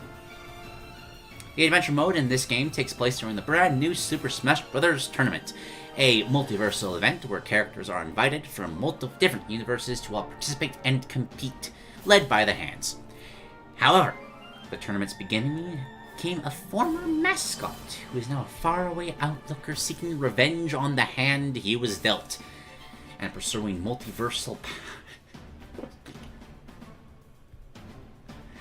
Diskin as the main antagonist. Sure. I dig it. Former mascot of the Famicom and Nintendo as a whole, who since his abandonment has been existing in an eternal limbo with nothing but frustration at his fate. Thus comes the antagonistic force driving the adventure mode. Dominion Diskin, a morally distorted, deranged outcome of his seclusion. And it's shown by him splitting apart like Rayman, connected with glitchy green force of Matrix binary numbers. Punished Diskin. Grew tired of the monotony his destiny gave to him and sought to get the recognition he deserved by recruiting the enemies of each participant and capturing them by altering their code so they all lose free thought. Then, with no threats in the way, he can break into each universe's, so we're going meta with it. Alright. At the execution of his plan came 2.5 participants who barely escaped. Falco, Luigi, and Kazooie. If you were to pick a trio to lead a Super Smash Bros. Adventure mode, how many would you go through before getting to this combination? I love it. I love it. They, alongside Master Hand and Crazy Hand, who also escape unharmed, set out with Team Starfox and Luigi's Polter Pup to travel across the universes Disc invaded in order to restore the code of each universe, allowing the character... Because obviously when you're trying to restore code, the first people that come to mind are Falco, Luigi, and Kazooie. I'm just using those two companies at once. Love it. Thus they bring back the tournament to reverse the damages Discon has done and save the multiverse. So now we go about implementing this. One aspect of Ultimate I loved was the boss fights. Specifically the ones they introduced such as Dracula and Marks. They were very good, I agree. Well-designed fights that were effectively tuned towards the gameplay of Smash Bros. So why don't we design an adventure mode based around boss fights? In fact, let's do the freeing characters thing that all adventure modes do in a unique way. Rather than going through levels bosses that are limited by their need to account for a huge roster of characters, why not turn it into a huge boss rush? Love that. Why not turn this adventure mode into a huge boss? Yep. Each fighter in the roster has their own world or section within the story mode, the structure of each as such. Fighter has their own home stage. Yo, I kind of love how this is laid out. It's a small thing, but that just tickled my brain in a way that I haven't seen much in Peasant's perspective. I don't know how to explain. It's the kind of just the geometry of it. Mini boss and two-phase boss. It's an ER diagram took it from the computer. Cool, nice. As an example, Luigi's section would comprise his home stage, Luigi's Mansion, where the player would play as Luigi facing a fight against a mini-boss Bogmire and a two-phase boss King Boo, starting with his original series design before transforming into his Luigi's Mansion design for a tougher second phase. Once his section is completed, Luigi is freed. Since Luigi and Falco in the story are already freed, we can assume they have their own sections at the end with some stupid weird plot reason as to why.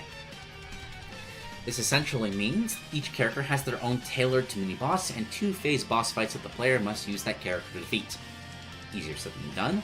Aside from the sheer scope, every mini-boss and boss would have to have unique engaging mechanics, perfectly take advantage of their tailored character's playstyle and movesets. Surely, no one would even attempt to showcase such design. Specifically, the first mini-boss in the very final sequence of the entire adventure mode.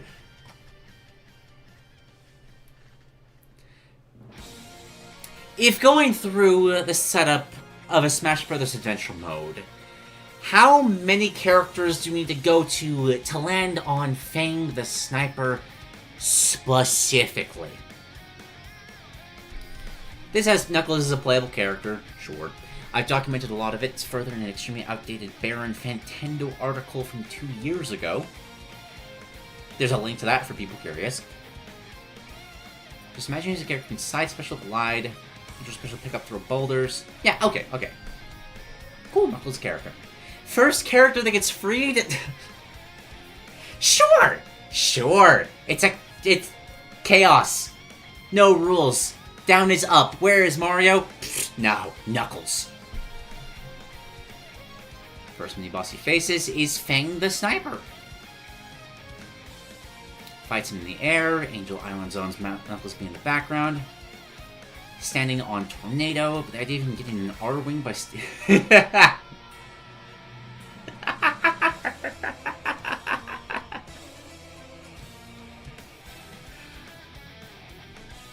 I love this. This is great. Just Knuckles standing on an R-wing, Fang on the other side, and you just beat the shit out of each other while trying to jump between the planes. Can control where you're standing by standing on that slide. Oh, I love that actually. You don't see this much in the Smash series at all. Like, using the platforming for things other than, well, platforming or fighting. This is neat. I like this. Bombing missiles into the player with a drill that emerges from the bottom of the ship. You kind of dodge around them. As Knuckles needs access to a low-range... just pull boulders out of an R-wing. Sure.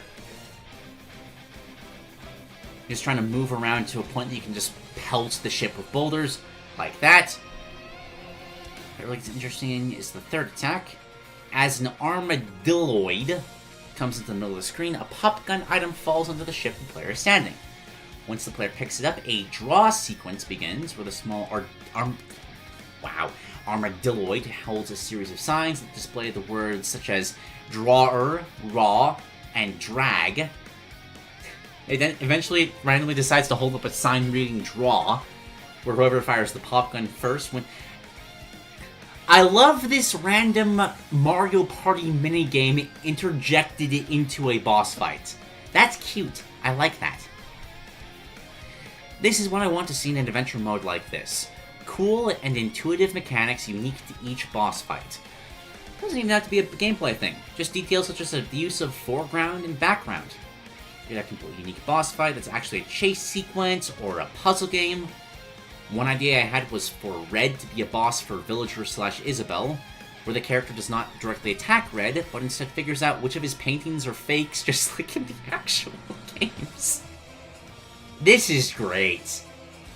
Just an adventure mode that's just a glut of weird, wacky minigames. It's very Rayman coded. Like 3 specifically, which I adore so much. This is tailored to my interests. Remember how cool the Mean Bean Machine boss was in Sonic Mania? Smash Bros. Is supposed to be a celebration of video games as a whole. Why not represent all these different mechanics and genres within these boss fights? I like where your brain is at with this. Like, this is just true.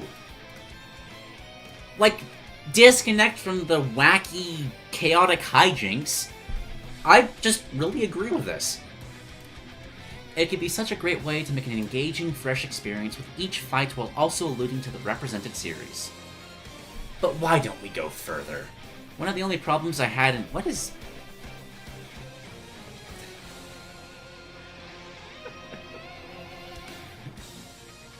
Classic... Six group boss fights. The Sinister Six. Exactly who you'd expect. Usually they lack the capability for players to tackle the adventure mode with their favorite character, as each boss has a character they're associated with. So why don't we use the final sequence to fix that problem? A flurry of bosses from series not represented by the game's characters, but that can be fought by any character, followed ultimately by the final boss. I can't wait to see what final boss shenanigans Discon has for us. More ambitious, more batshit insane. Prior to the final boss fight, you got 6 bosses, albeit each with one phase. Collection of gaming villains that do not have characters within this hypothetical Smash Brothers calamity, and are instead lead-ins to the final boss. Think Elite Four. Not giving too much details for each boss, think of player finding them in null space before being transported to the first dimensional delinquent, with each one's defeat providing some healing items and a portal to the next. Rathalos is self-explanatory, because, in Ultimate. Delirium from Binding of Isaac could be a bullet hell where it transforms into different Isaac bosses. Colossus from Shadow of the Colossus can be an awesome vertical platforming challenge. Very cool. Love that. I'm surprised Smash hasn't done something like... Well, actually, no, they have. Master Fortress was that. Nameless King from Dark Souls could be a great representation of Souls bosses. Long, drawn-out attack sequences ending in moments of vulnerability. Golden Freddy could find the player in an office as they open and close different doors. Or use a mask flashlight item to ward him off. Sure! Pyramid Head. Honestly, I didn't really have a mechanic in mind for him, but he's too iconic not to include. Could make him invincible. Just have it be a survival section. That could be neat. Sequence should just be an awesome way to allow characters to use their favorite character while further celebrating games that otherwise I don't imagine being represented particularly well by a character. But regardless, here's Discon. Dominion Discon. The final boss of this concept. The ultimate challenge. where with whatever character they please, they face off in an ultra-difficult final fight to save the tournament and the multiverse. This fight is supposed to encompass both unique mechanics and celebrate gaming history in one final hurrah for the player. As such, I decided to bring out the big guns for this fight. For what better way could there be an end to a Smash Bros. Adventure mode that is such a celebration of gaming by celebrating the series itself? Ooh, okay. There's another mock-up. It's 12:50.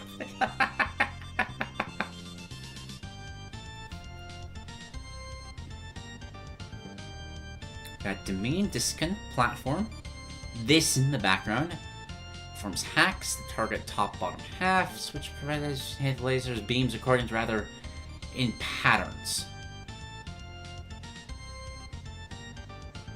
Interesting. Oh, so it's like the oh gosh. Gleam and Darkholon have this, where you hit the thing and they suddenly explode. Two phases. First is a strange abstract space with stellations and cuboids all over. Around the center of the stage, there are two white orbs that when attacked switch the gravity of the player towards a ceiling that becomes a floor. These orbs, however, do occasionally fire thin laser beams in the direction of the pattern displayed within the orb, blocking off certain sections of the stage after a few seconds. Also performs of various attacks, such as a flurry of large projectiles, a charge by Discon itself from the top and bottom half of the stage, that would require quick gravity switching and awareness of the laser beams. Neat. I've always loved gravity switching, and another thing I'm surprised doesn't really happen in Smash Brothers. Mentioned there would be attacks in between to sort of make it interesting, and the point of the gravity is to be both a way to dodge attacks as well as to reach Discon to attack him. Second phase, meant to be more flashy than difficult. Drawn out chase sequence where Discon goes through previous Smash games and the player follows. Interesting. Debris flies towards the players, with a well-timed attack can be knocked towards him to damage him. Got a Galaxy 2-esque fight there. Even with both the player and Discon run to a portal that transports them to the chase sequence continued across Smash 64. And it changes Discon's art style to match which Smash you're in. That's neat. That's really fun.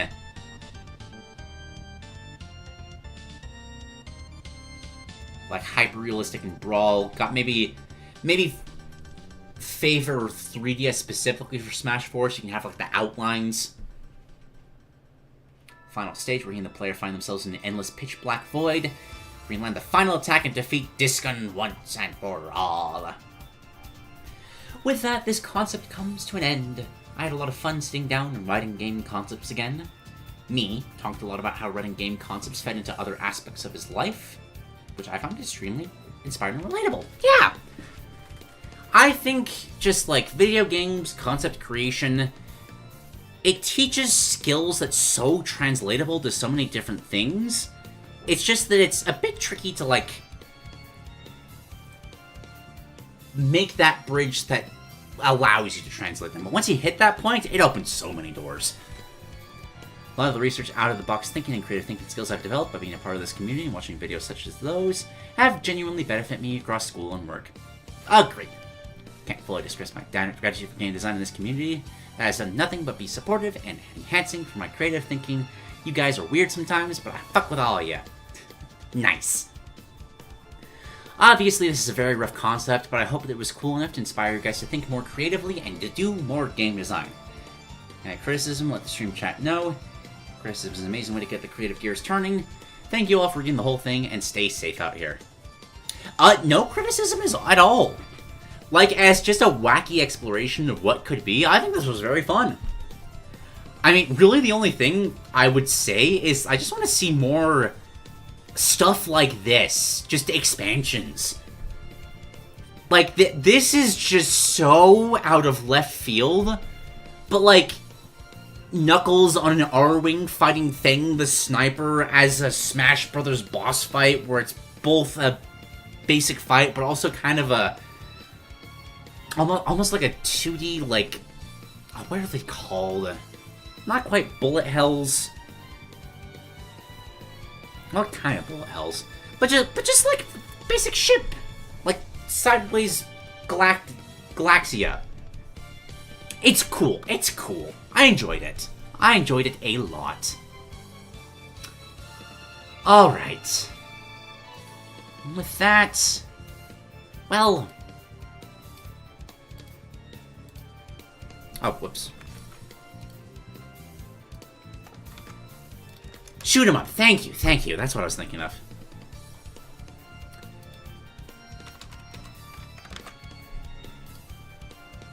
I'm feeling a temptation to try to do one more thing. How'd you all feel if I bookended this with one more Heavenly Havoc? That could be a nice fun little way to wrap things up. Because there's so many movesets in here, I want to be able to... I'm enjoying them enough, I want to get to all of them. How are we feeling about that? We do one more deity moveset to wrap things up? Get some water.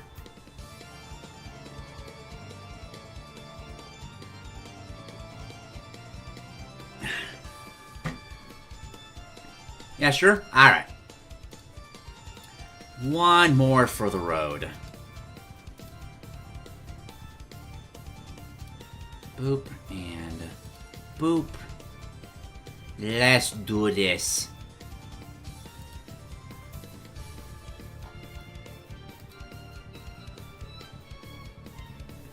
Get this playlist set up.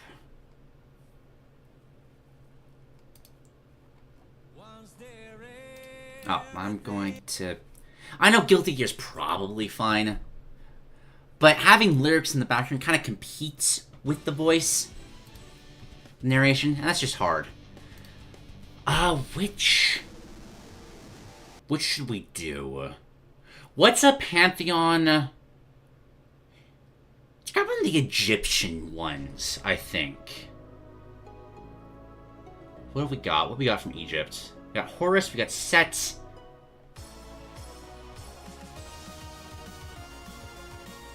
We already did a villain.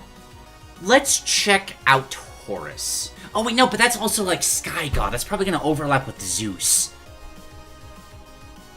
Okay, scratch that, scratch that. Let's try to pick something...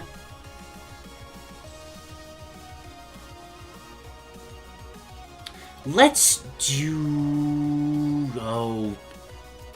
Sun Wukong. Let's do Wukong. See what this is all about. And there is an arcade mode. Perfect. I want to do Santa when I have more stamina. Santa sounds like it could be... just uber meme tier worthy. Alright.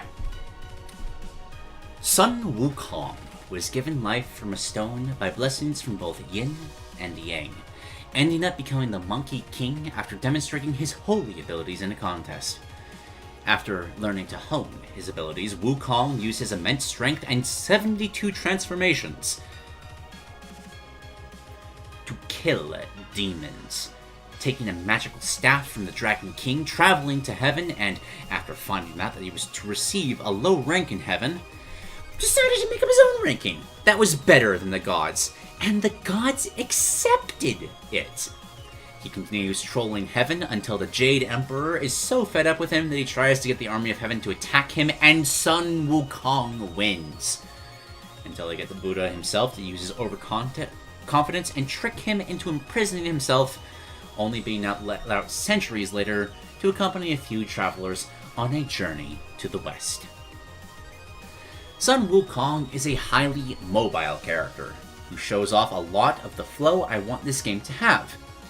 He focuses a lot on high-octane combos with his staff, the Rui Jingu Bang, transitioning into utilizing his movement to extend them from the ground and chase the opponents across the stage. His overall neutral is chaotic, bouncing around the place and essentially trolling people until he can swoop in and get a clean hit and transition into his oppressive offense. However, like in his original story, his overconfidence can be his downfall, as Sun Wukong doesn't have any good escape options, so if his free-form fighting style can be predicted, he can be cornered and trapped. It's also notable that Wukong is one of the more straightforward characters in this game.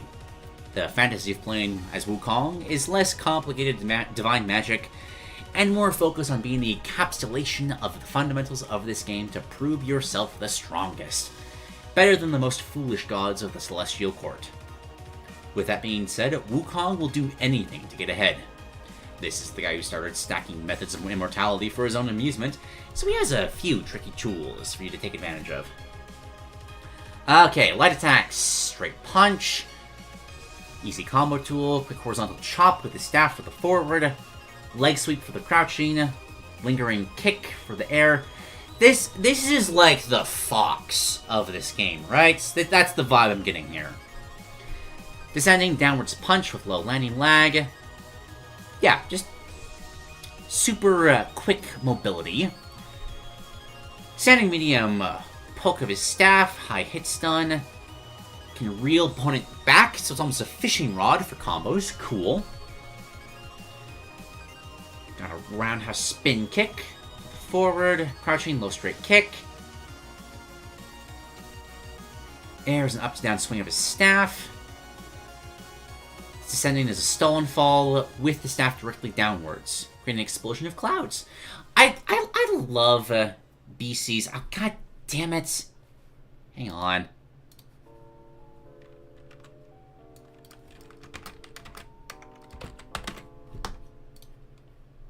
You'd think after doing this for so long, I'd get into like a groove or a habit, but no, not at all. What was I saying? Oh, I love BC's, like, descriptions of various moveset effects. Like the corn in Selûz, the lightning clouds of Zeus, the crazy galaxy Earth stuff of that one Aztec god. It's all so good. It's so good. Heavy! Slams the staff into the ground that would start to grow in size as Sun Wukong rides it upward, perching it on it like a monkey does on a tree. Oh! Ooh, that's interesting. The staff can keep growing in size for as long as you hold down the button. And when you release the button, Sun Wukong will jump, take the large leaps. Oh, that's so cool, though. So, like, it's obvious you can see it coming. But, like, I'm just picturing Final Destination. Wukong's on the left side of it. The opponent is trying to recover on the right. There's nothing they can do as he just starts the move, just going up, up, up, until hitting the top blast zone, and then just swinging down and hitting the entirety of Final Destination with the attack. That's so cool. And it also has, like, evasion mechanics with it, because you can, like, hop onto it, dodge an attack, and then smack him on the head. This is so good. All of these are so good. Forward, plants the staff into the ground, does a flip, bouncing off the staff, then kicks both feet into the ground. Kind of a similar premise, but more of a quicker dodge. Crouching, sliding kick forward, which can be jump cancelled.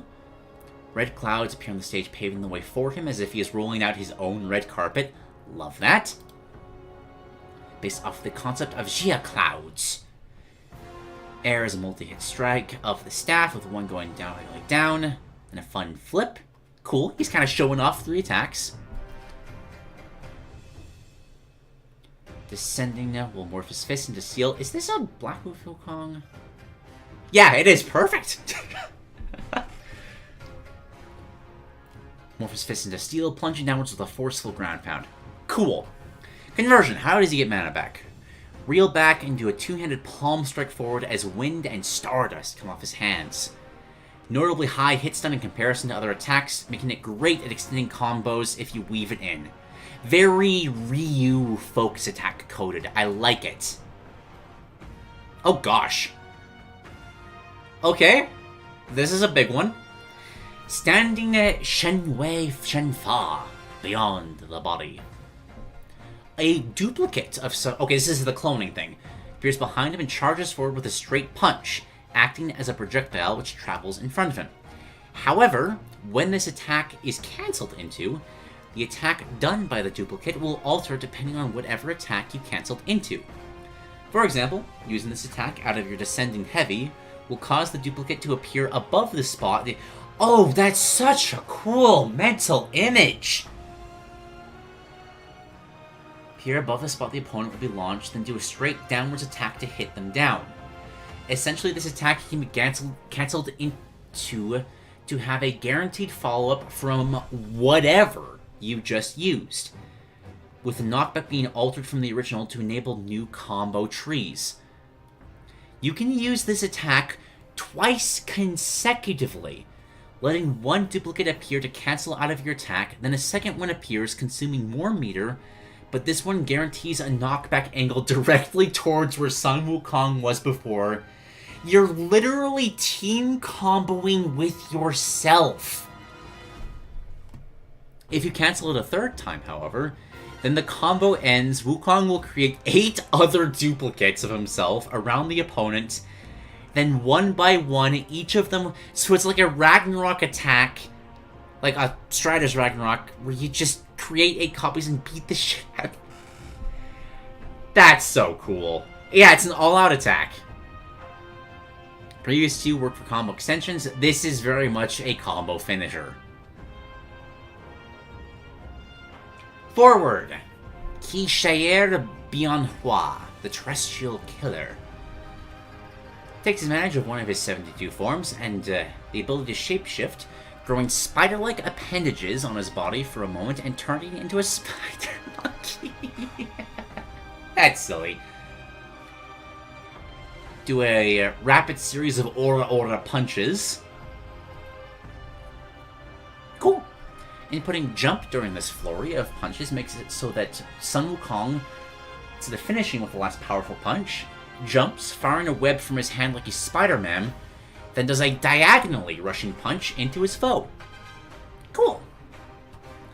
This version is much better for combos, instead of as a finisher, and it doesn't cost any meter to use it. I like it. Faishin's Zhang Di, for the crouching, will reach into the earth and pull a mountain from the earth's crust, thrusting the small mutton... What? Above his head like a large boulder. When slightly laggy, this covers a huge amount of space above him. This is then followed by him immediately taking the mountain he just lifted, then slamming it into the ground in front of him, doing huge damage directly in front of him and shattering it so the rubble can fall off the stage and hit an opponent trying to recover. I've said this so many times, but the deity proportions of power allowing characters to just do insane shit is such a cool aspect of this concept. If you use this attack standing on a platform, you'll still get the mountain attack, he'll just pull it out of the platform, but there's a new variation.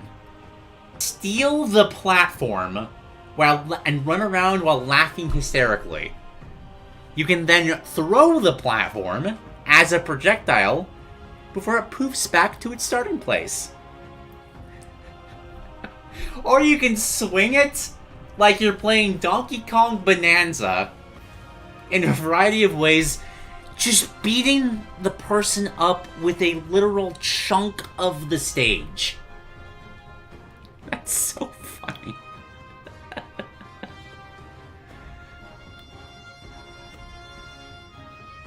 If there were stages where like small platforms are needed to recover, it would be so funny to just steal their ability to do that.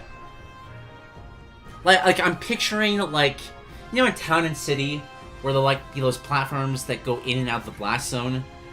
I'm imagining an Ike trying to up special onto one of those platforms, and this character just yoinks the platform away and he just plummets into the blast zone. That would be hilarious.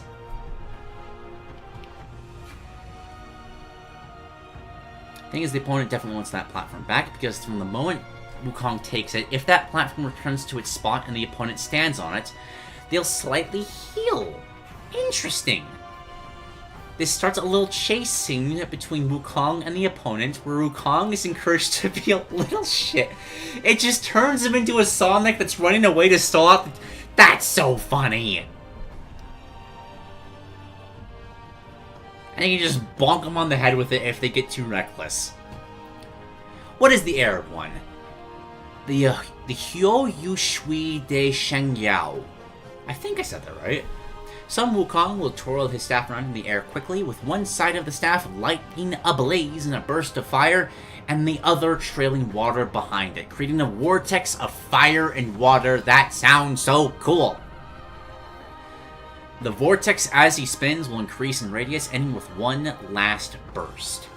Unlike many of his other moves, this isn't particularly combo-friendly, but the increasing range of the vortex, provided you can stay in the air long enough, makes a good option at countering people's attempts at getting above you. For the descending, the Zhuozhuo di Tiankong He Jing Jing. Thunderclouds surround Sun Wukong as he takes on a cloud-like form and descends, slamming his staff into the ground as the heavens rupture and create an ethereal glow of stars above him. This creates a space on the stage, which lingers for a short amount of time, where anyone who steps in it will take lingering damage, including those held in place by hit stun or combos, such as your neutral special extensions or side specials. Interesting. Slamming into water causes there to become a whirlpool. I love the terrain interactions. Just those Divinity Original Sin vibes. You just got cool little side, not quite Easter eggs, because there's genuine, gameplay implementations for them, but, there's shit to discover here, and that's so cool.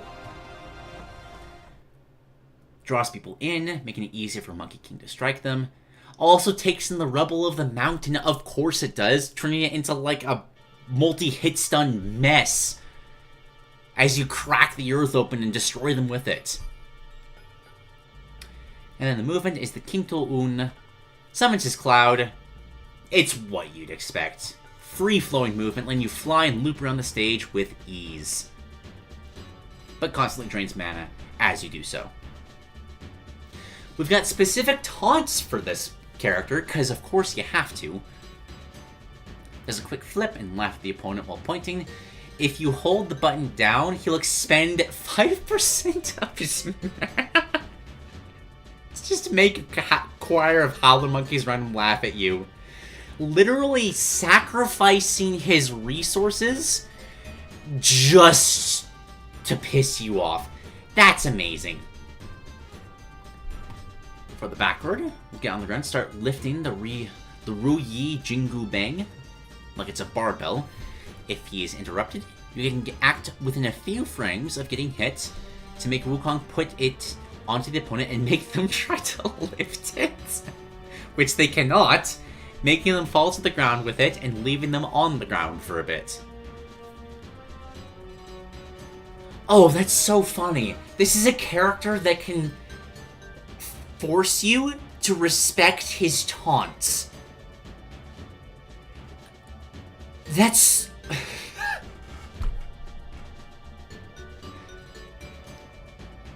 That's such a wacky way. Because, you can force people to stall people out. You can mess with their momentum. That's so funny.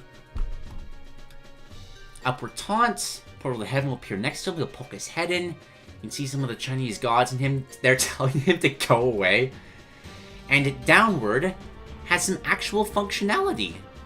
Pressing down has Wukong lazily sit down and start munching on a peach of immortality. He'll take his sweet time, although the next time you taunt, he'll start eating again from where he left off. When Wukong finishes this peach, he makes it so that Wukong's next attack gets unrivaled super armor, letting him plow through anything, and this can stack. If you can find the time to keep eating peaches, and just keep getting more and more stacks, you can just become a mess of super armor, unstoppable, obnoxious. That's so good. It won't even go away until it gets hit, so we'll always have it. I'm getting the sense this is hard to do, but if you let him, you can't leave this character alone. He's obnoxious, he's annoying, but you gotta chase after him regardless. That's so good. Victory animation, flies on the Nimbus Cloud, flies out on it as well. Casually says, "Free at last! Now nobody will bother me." Then, however, he'd look over and see Tang Sang Zhang floating in space next to him, comedically meditating in the vacuum of space. Wukong would groan as Sang Zhang pats him on the shoulder. And it has an arcade mode! This makes me so happy. Introduction. Wukong faces off against the Bull Demon King, holding his staff tight as the powerful foe approaches him. The Bull Demon King stomps forward, the ground beneath him bursting into flames with each step, raising his iron mace high above his head. Wukong readies himself. Then suddenly, a letter falls from the sky and lands in Wukong's hand. Wukong holds his hand out. Sorry, just quick tangents. A huge part of why I love these so much is that BC had to do so much work just having to research like what these myths are, how to implement them in this tournament Mortal Kombat style format. And they all work. Like, that's so much moveset cultural translation that you gotta do. And he's doing it impeccably. It's so good. Hello, Akanu. We're wrapping up with one more Heavenly Havoc moveset. This is Wukong's. And it's fantastic. Shocker, I know. Hey, stop for 1 sec. He reads the letter and his face lights up. Let's go. Oh, no, sorry. Let's go. I gotta tell someone about this. Our final battle is underway. Yeah, sorry, I'm bored of that right now. Maybe some other time, alrighty? Ignoring the Bull Demon King entirely, he backflips high into the heavens and crashes into the Celestial Court. The Jade Emperor is there. Hey, check it out! I got invited to Heavenly Havoc this time! I know, Wukong. It's my job to know these matters. Hey, when I'm in heaven, you address me by my full title. The Jade Emperor rolls his eyes. I know. Buddha victorious in strife, great sage equal to heaven, Sun Wukong. Thank you, and man way to undervalue me. I did the whole journey to the west thing, so I think, just think, we're equals now. It's in the name and everything. We are equal in title, Monkey King, but that does not mean I respect you. None of the heavens do. There's a reason this is the first Heavenly Havoc you were invited to.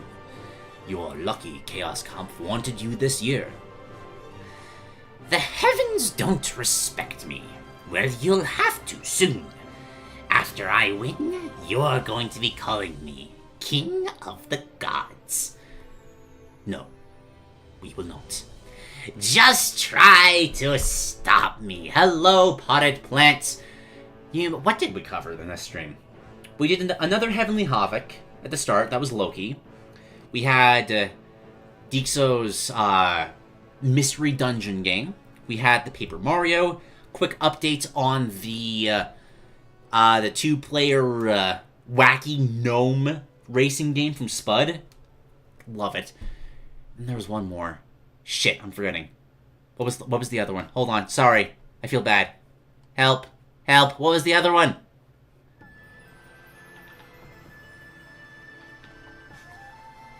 I don't... Oh, Dingerfish's... God damn it. It's the adventure mode. Sorry if you rewatch this. Brain just went blank. Wukong summons his Nimbus Cloud and flies toward the Olympic Stadium. Progresses as normal until we get to round 4, when the Jade Emperor jumps into the battle. Ha! Guess you couldn't keep out of the fight for long, huh? For the love of all that is good, Wukong, stop! You're going to wreck the heavens and destroy the order that has come of these millennia. I'm pretty hungry. Do you have any food here? Concessions? You're insufferable.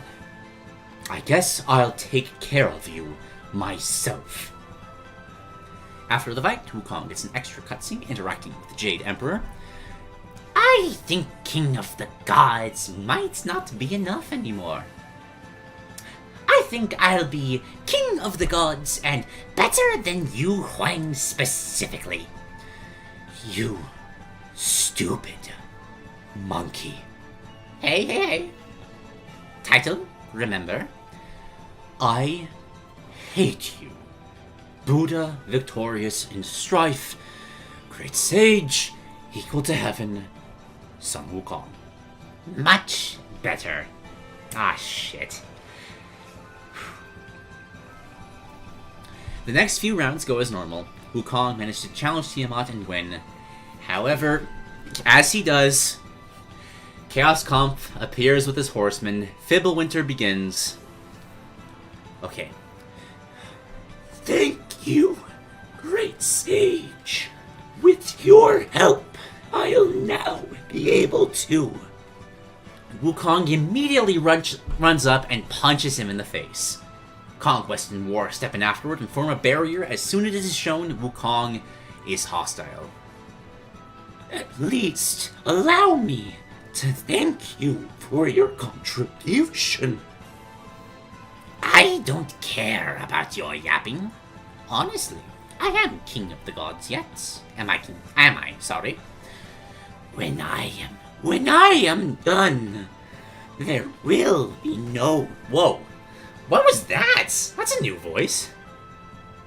There will be no more. It's gotten, like, higher. Huh. There will be no more gods. There will be nothing besides what is true and pure. My home will be restored.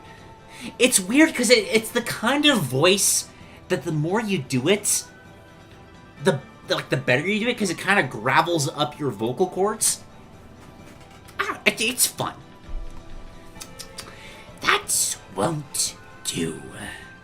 Well, guess I'm gonna have to fight you to get what I was promised. Besides, can't let you destroy the world. My buddies live down there. Chaos Kampf laughs. I am not going to try and laugh with that voice. And disappears, the pathway opening up. He chooses to talk with the Human Alliance. Humanity is teaming up to combat the gods. Yes, and we could seriously use your help. I'm not particularly human. Yes, but we are your direct descendants. Archimedes is in this? Cool. I think I'm gonna go with... Nah. Actually, wait, is Old Tang here? I don't know who that is. I know of him. I attempted to recruit him, but the longevity monk did not want to be involved in combat. Yeah, that's definitely like him. Alright, look, I'll help you guys out. Just do your thing off in the background, and I'll be off beating up Chaos Kampf, alright? Arthur nods and smiles. When Wukong reaches Chaos Kampf, the final battle begins. After everything goes down, Sun Wukong is left on his own. The tablets of destiny float down to him. Yes, this is my time. He grabs the tablets of destiny. The screen is enveloped in a bright light. This song is perfect for this. Sun Wukong is sitting on a throne at the top of the celestial court, the other gods beneath him. The Jade Emperor groans. When you groan, address me by my title. Buddha victorious in strife. Great sage, greater than heaven. Sun Wukong, king of the gods. Thank you. Now, who here is ready to feast? The end screen is shown as well. Wukong sits at the head of the table, eating a ton. The other gods are mostly ambivalent, save for Zhu Bai.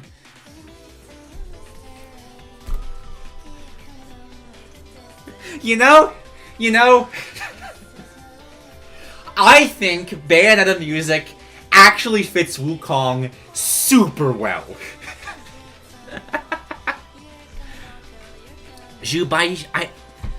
How do you pronounce this? The J in the middle. Baji and Sha Wujing, I think it's Baji, sit side by side celebrating him.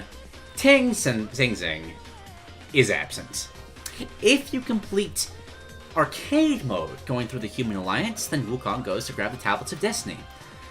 Hello, Disciple Son. Wukong spins around. Hey, old Ting! I just won this big cosmic tournament. I'm about to become King of the Gods. I see. But is that what you want the most? Of course, it's what I've always fought for. Is that what you fought for on your journey? What's your point? Where have you ever been? When all of you ascended to the heavens, that wasn't exactly what I wanted. I'm sorry I stopped talking to you, Baji and Wu Jing. I just didn't want to give up helping the mortals to frolic in the heavens. Yeah, now you know. Now that I think about it, the heavens are a lot smaller than I thought they'd be. Well, old Ting, whatever I do with these tablets, let's do it together, just like old times. You mean it? Preferably without the circlet, though. Of course. Wukong reaches out to touch the tablets. I want it to be the freest in the world. He touches the tablets. The screen fades to white. The Celestial Court is looking around. Where did the Monkey King go? It looks like he just beat Chaos Cop and disappeared. The Jade Emperor looks out to the sun. You're a strange one, Wukong. In space, Wukong rides on the back of a dragon. Accompanying him on the dragon's back is Tang Xingzeng, Zhu Baiji, and Sha Wujing. I can't believe that with all the gods fighting over this universe, it hasn't even been fully explored yet. Even by the gods. There's probably not going to be many pretty women out there. Where are we even going to go? We go west. Let's go, everyone. And so a new journey begins, and the party of five flies out to the vast expanses of space. Perfect ending for Sun Wukong. Just goes off on the next adventure on a wacky journey across the cosmos, meeting friends with aliens and whatnot. I fucking love these concepts so much. Like, I'm... Part of me wants to apologize for favoring BC so heavily in these, but, like, these are so fun. They are so fun. They represent so much of what I love about Peasant's perspective. So we will keep doing it. And I think that's going to do it for this episode. I think I can hard commit to doing something next week. It'll be after finals. My schedule will free up tremendously. So, hopefully, I will see you guys then. Take care, everybody.